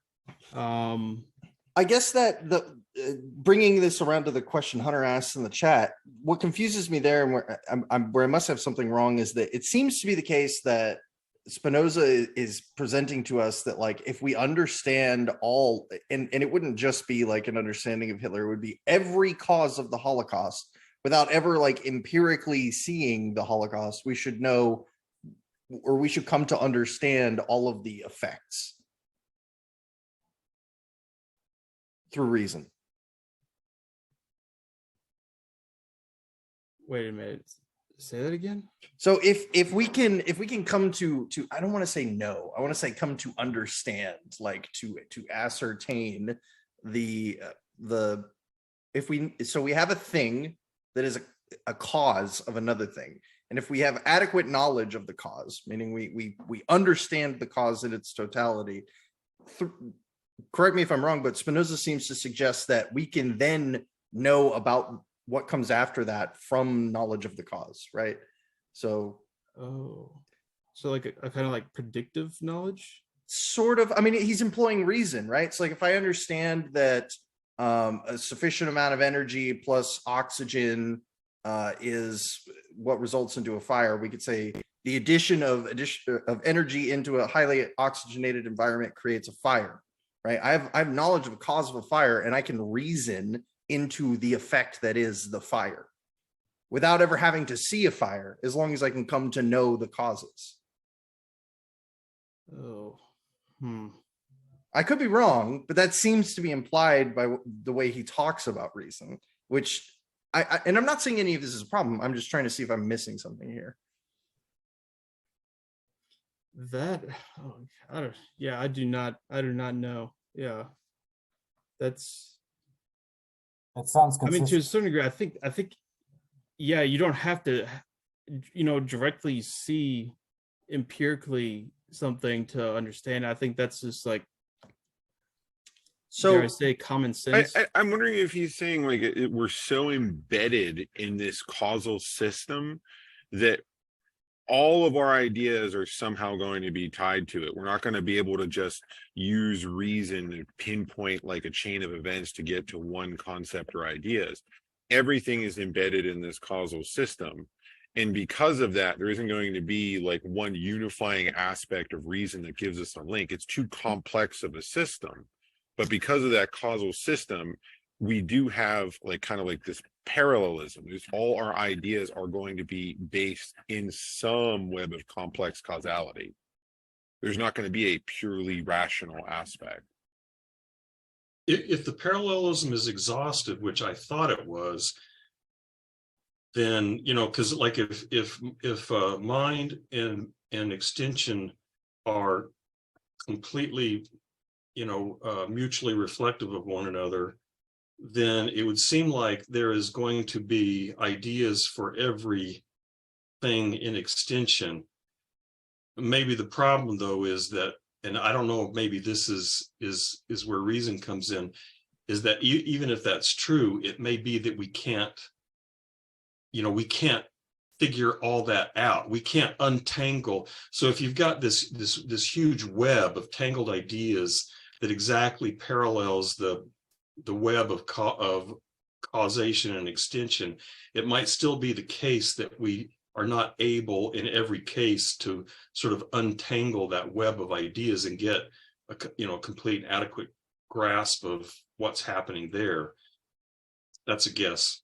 Yeah, that's what I mean earlier. Like there's no direct representation, but we can kind of form some aspect of knowing what is what's an idea of an idea, kind of, sorta, and what's a direct what is a reference to a direct object. Like I can say bread represents bread, but the Holocaust is a bit more of a tangled web of ideas of causality linked together that isn't going to be so simple. But I thought that maybe like Spinoza would say like, yeah, even the bread, you don't know shit about. I think he would, to be crass, you don't know shit about bread.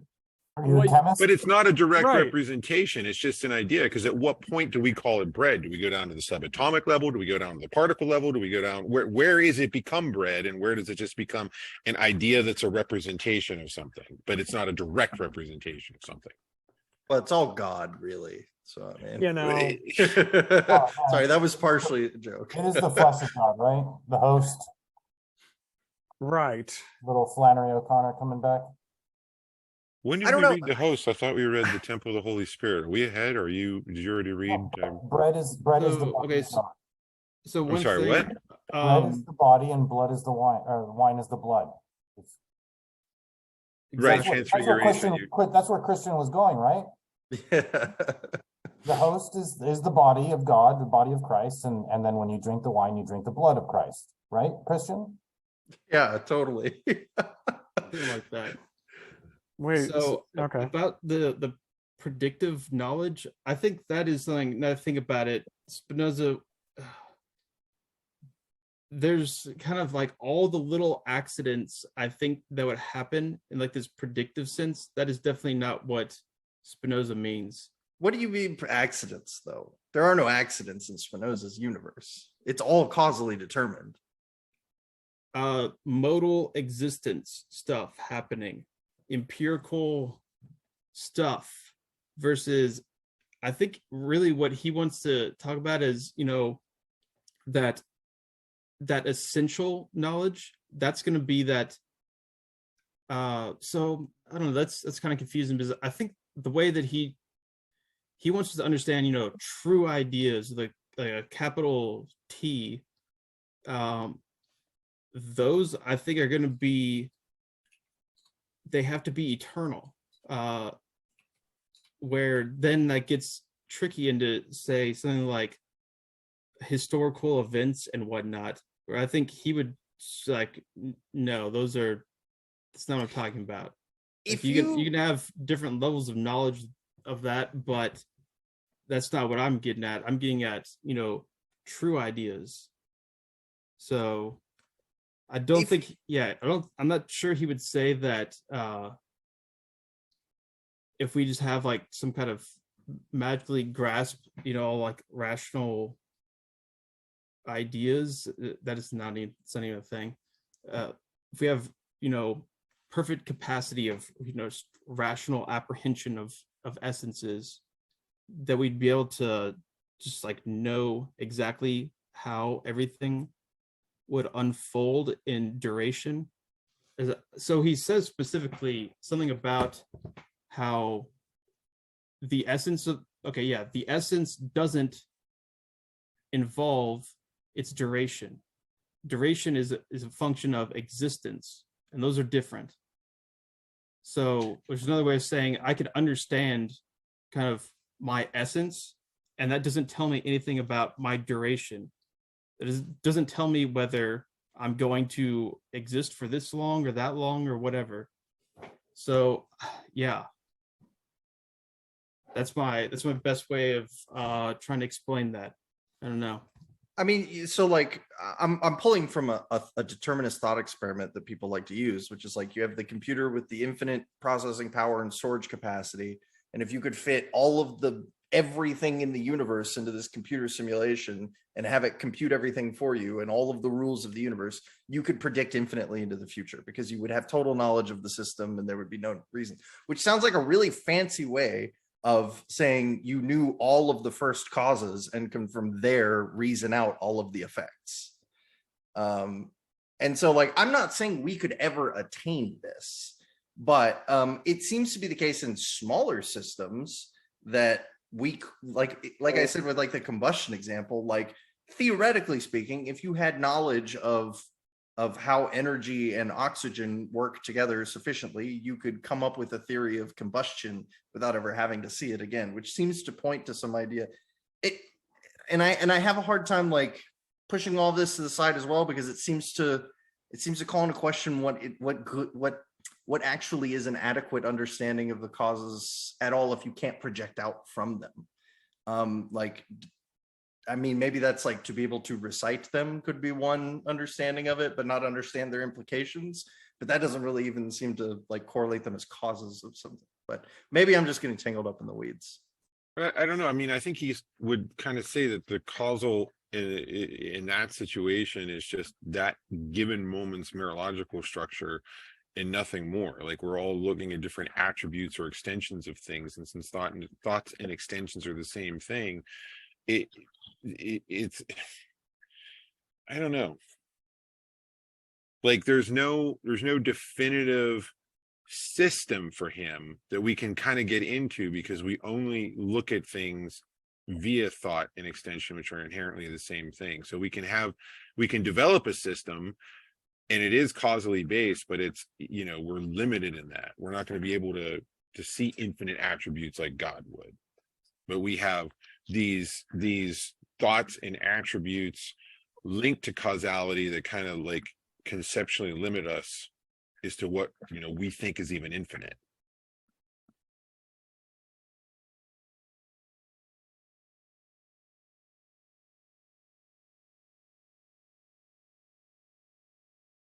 Yeah, I don't know. I think I'm gonna have to think on this some more. Yeah, I don't know. There's a lot going on here. Yeah, I feel you there. Yeah, I think the determinism that he seems to, the way that he sees it is that everything is determined in a kind of necessary way where it couldn't be any other way, and that this is because of indeed the nature of God, substance, nature, and that the way that it unfolds out of its own necessity of being this infinite absolute substance, that is basically the deterministic aspect. But I think that doesn't necessarily mean that it's going to be like this giant what do you call this, like a pinball or something, like you just like release this one thing, this like Newtonian mechanism where it's like, okay, this one thing, bang, and now I can know just everything from that. That kind of what was that French, Le Place? No, it's like the mechanistic universe kind of idea that I think he's kind of influenced by ideas like that, but I don't think he wants to completely say something like there's no he's not saying that this leads towards like an exact calculative science of so yeah, I think he would want to distance his understanding somewhat from that certain kind of like mechanistic viewpoint. Although I think there is still, to some degree, though, some aspect of that going on. I was going to say, we'll definitely be able to retouch on this topic again, because it's going to be a huge part of the later books. So it will be a point of return. So I will make sure to put a lot more thought into it in the future. Yeah, I'd like to read, because I know we're getting towards the end of the time. And I have to go too. I'm late. I got to help with homework. But it's almost like, thought and extension are the only thing known to us, even though there are infinite attributes. Those are our human ways. That's it. That's what we have access to. And it's not deterministic. I don't know, what was the word, mechanistic? Like, I think he would maybe think that we're taking that thought and extension attribute and trying to make it into like one whole system so that we can understand the infinite. But really, that's the only thing accessible to us is thought and attribute, which are one and the same, linked to and all our ideas are linked to some form of causality, but it doesn't necessarily mean that's the only way that things work. Yeah, it's not all like billiard ball causality. There's really it's operating on multiple levels. Right, like it's a complex mereological structure linked to causality, but it's not linear. Yeah, I mean, I think even in his for him, he's still working with these kind of like Aristotelian causes to some degree, and he still thinks of it in terms of it's not. So he wants to get rid of final causes, like screw final causes, but material, formal, efficient, at least those three right there, that's going to be, how exactly they're all integrated, I think, in his kind of like web of causality. That's all the kind of necessity there. And I think that would be different from a kind of like a billiard ball kind of thing, which would all be, efficient causality of like, that's like one thing leads to one thing and all that. Yeah, I mean, 7,000 things could lead to 7 billion things, but there's still billiard balls hitting each other, right? Like, I mean, yeah, it's a super complex system, and you would need a ton of information. But I feel like it's kind of like not in like a dismissive way, but it seems a little reductive to be like it's not the billiard ball. Like, well, it kind of is. It's just a really complex billiard ball. Yeah, okay, I totally agree with that. Yeah, that's basically what I'm trying to say. Is how much of Spinoza is rooted in chaos theory? The billiard balls definitely hit each other, but there's a lot going on that make that happen. Yeah. So yeah, it's like, okay, if I say, oh, that billiard ball, when it hit that billiard ball, that caused that right there, I don't think that's quite what he means by, an adequate idea right there. Okay, so then I have to ask this then, like, what does he mean at all by understanding the cause of anything? Because if I can't say this billiard ball hit that billiard ball and made it go into the hole, and I have to say, well, actually what happened is there's a billion causal factors that all unified into this one point where this billiard ball didn't actually directly cause, it was billion, you get what I'm going with this. It's like, we're agreeing that you and I cannot have knowledge of all of those billions, potentially, maybe less, maybe more causes involved in that. But we can still say the billiard ball caused the other one to fall into the pocket. Mm-hmm. Yeah. And I caused the billiard ball to roll. And that has causal meaning to it, even if we don't understand the full web. And we can predict based on those causes what the effects will be. I don't know. Yeah, so I think, okay, like what an adequate cause would be in this realm, I think is something kind of close to the laws of physics, where it'd be, okay, I have some kind of an understanding of these things as they will kind of eternally happen. So I think a lot of the times his model is mathematical and geometric specifically. So it'd be something like, based off my understanding of a circle, I know that it has these properties. I think that's kind of his idea of, understanding the essence. And if you understand the essence, you can understand the cause. So I think in a similar way, he would talk about something like, okay, if I understand the laws of extension, bodies, motion, and rest, these kind of things, the more I can understand those, the more then, I can have an understanding of exact, maybe not like predictive kind of things, but well, really, okay, so what do you get from that? You would understand exactly how things agree or how they disagree or how they're in contradiction with each other, which wouldn't exactly necessarily be, like predictive kind of knowledge of things, although it wouldn't be completely outside of that, because obviously if I understand, how my cat and I are, how we agree in some aspects, then I could understand that certain encounters we would have would then either agree or disagree or whatnot, based off an understanding of some aspect of our essence, or our relations of motion and rest and speed and slowness, which I should probably mention more, because that's what essences are. So yeah. Can I just make an observation and tell me if I'm incorrect? But Chase, I remember, I don't know how many seminars ago, when we were reading Hegel, and his. I don't want to put words in your mouth, but I thought you put in a chat one time that his Lutheranism really gets to you sometimes. You get a little angry at it. And I'm not saying Hegel equals Spinoza, but if Spinoza has more of a theistic world, if he's more of a deist, you seem to be more, I don't know if the word sympathetic is the right word. Yeah. Okay. So, okay. Well, I'll say I think Hegel. Am I missing? I don't want to offend Hunter, by saying anything bad about Hegel. We all do. We all take turns offending Hunter. Join in. That's true.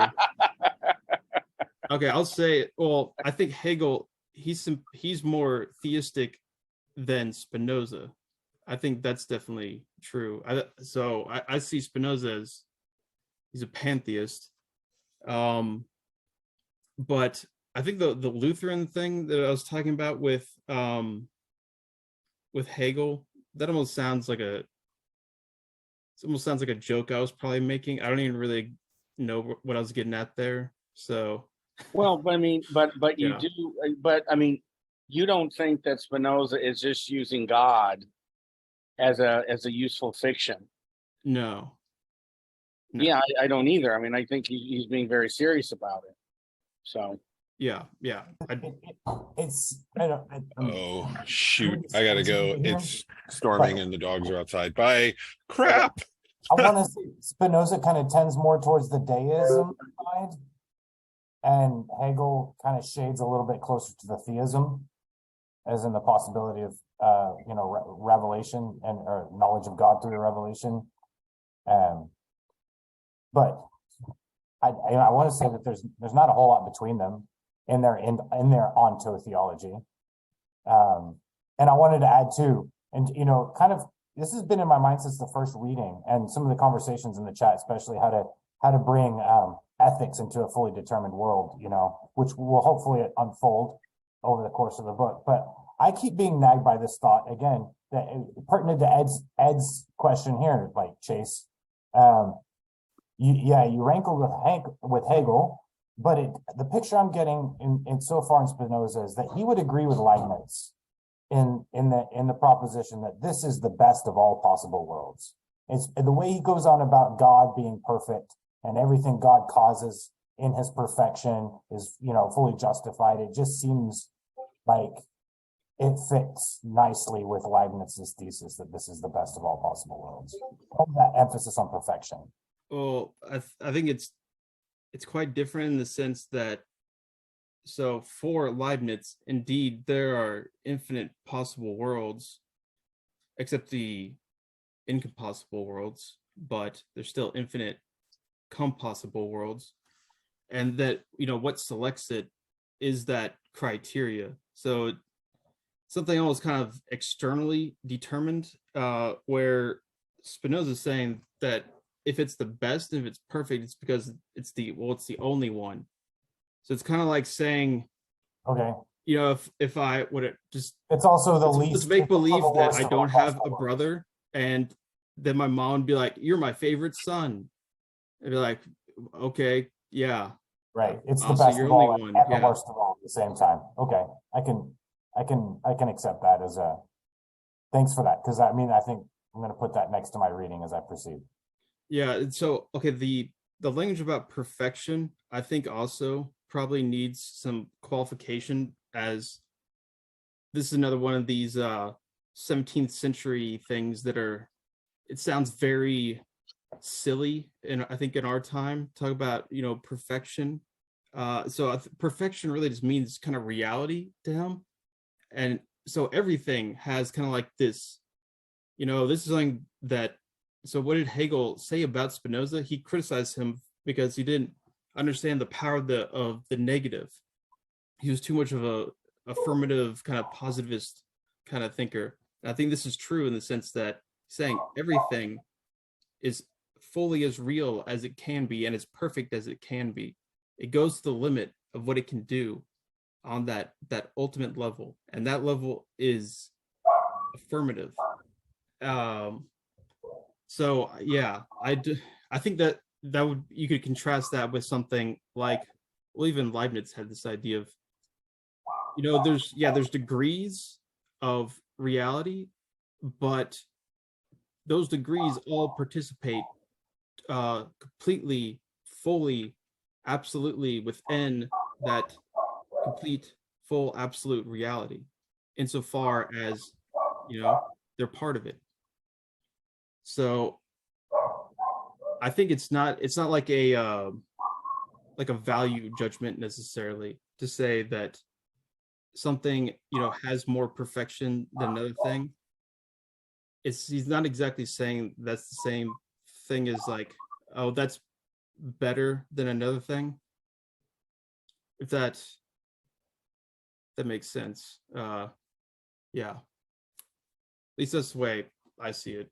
Yeah, no, I think that's kind of a game changer to kind of like totally retool the concept of perfection as, more speaking to like a fullness of reality as such, rather than evaluative on a good bad scale. You know what I mean?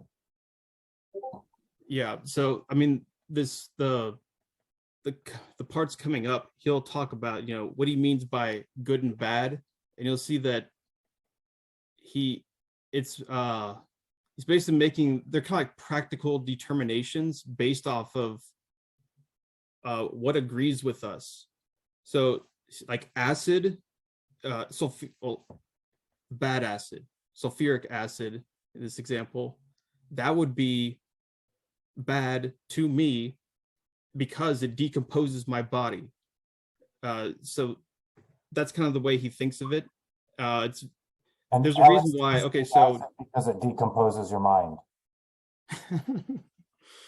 Sorry, you offered it up, so there was a parallel structure. I had to take it. Yeah, I think really that depends. I think really that depends. It depends You on the dosage. Yeah, yeah. So one thing that's interesting, so Nietzsche in the Will to Power, he calls Spinoza, I believe, an immoralist, something like that, which I think that should indicate exactly kind of what he's dealing with, even though he'll talk about things as, good and bad and whatnot, but they're kind of they're not okay. So it's the idea of relative morality or whatever. It's a little more complex than just saying like it's all relative, man. That's Spinoza's not like that. Instead, it's kind of okay. So we can have the same way we can have like subjective kind of partial understandings of things. It's somewhat more like that for like how he'll value things, where it's based off who we are, what we are. That is going to determine like the relations then, and there's only good and bad in terms of relations. So something in itself is never going to be a good, bad. It's like if it's real, it has perfection, and that's basically it. It's just like one type there, and then the good, bad is going to be operating on like a different, maybe a different level, but it's working with as a different object at least. Yeah,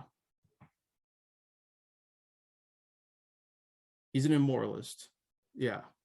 Thanks for that, Chase. I mean, honestly, that's been bugging me for a few weeks. So, and not really, like I said, it's a bit of a game changer, like retooling perfection. Yeah. When I first started, I don't think I've even told the story about when I first started reading this book, which, okay, the Ethics, this was the first book that I took out of a university library. The first book I went to class, and the teacher explained Spinoza is like, yeah, God, one substance, everything is this one thing modifying itself. It's like, oh, that sounds cool. I'm gonna check this out. And then I go to the Alkek library, get this super old copy of the Ethics, and open it. And I'm just like, what the hell is this? Like, what? And I ended up still like writing a paper on it, but yeah, I was very confused. But then even like returning to it, even like much later, I was still turned off by the language of it. And really, okay, I mean, should be obvious. It wasn't until I read basically a bunch of Deleuze talking about Spinoza, and I could kind of see it from a different perspective, then I realized like, okay, this is actually, there's more to it than the kind of surface impression that it gives, which I totally understand why that would be adverse, I think, to people. Because I mean there's still things that, of course, about Spinoza that I just totally disagree with, but yeah. When I was in high school, my senior year, because of some weird circumstances, my civics teacher let me do whatever I wanted the last part of the year. And I've told this story, so I won't tell it now, but I ended up reading Thus Spoke Zarathustra and writing a report on it. I had no idea what the hell that book was about. And I wish I had that report, because I'm sure it is absolute nonsense. But yeah, that's what happens the first time you read one of these kind of books. It's like, what? Yeah, I read that. I believe I was a senior in high school. I was the stereotypical, oh, I'm angsty teen, I'm gonna read Nietzsche. And honestly, I've like never really stopped liking it. It's like, so it's, I totally fall into the stereotype. I started reading them very early and was like, oh yeah, this is awesome. And then, but then I never grew out of it. But yeah, that was the first book I read, and it was just like, what the, oh, I get it. No, I don't. Well, probably maybe not everybody's heard the story. The reason I chose that book was because I was absolutely fascinated with 2001: A Space Odyssey, and the intro music for that is "Thus Spake Zarathustra." Mhm. And I did a little check on that and found out that was a book by this guy named Nietzsche, and so I decided I would read that book. So that's why I read that book. So Wagner tripped you up, or I think that was or is that Strauss? Strauss. Yeah. Yeah, Strauss set me on this destructive, terrible path. Goose Chase. Oh, Blame it on those Strauss. Okay, well, Christian's back, so shall we adjourn now? We that can Christian's leave now, back? right? yeah, I think so. Yeah. I'm gonna do some digging on Spinoza's causality. Yeah. 'Cause I don't Yes. know that I think I don't know. It'll be interesting. It seems to me like he's taken straight from Aristotle, like a rich and full notion of causality. Well, I would say the big difference there is the final cause. Is that, I believe that's the most important one for Aristotle, right? I think so, right? Yeah. And so Spinoza, so this is something that he does take from kind of the modern science revolution occurring at the time with Descartes and whatnot, where in Galileo, where they wanted to get rid of those final causes, and yeah, and he definitely agrees with that. But I think those other causes, he still has room for those, definitely. Maybe that'll be a good place to start. Brush up on some Aristotelian causality. Yeah. I don't know. It'll be super important going forward. Like I said, I mean, it all is, but this particular line, I'm glad we're already priming the conversation on morality and compatibilism, though. That'll be good. All right. I'm done waffling about nothing. Goodbye. Adios. Yeah, me too. Go with God or not. Well, he's always with us. Or That's right. nature. We have no choice. Insofar as, yeah.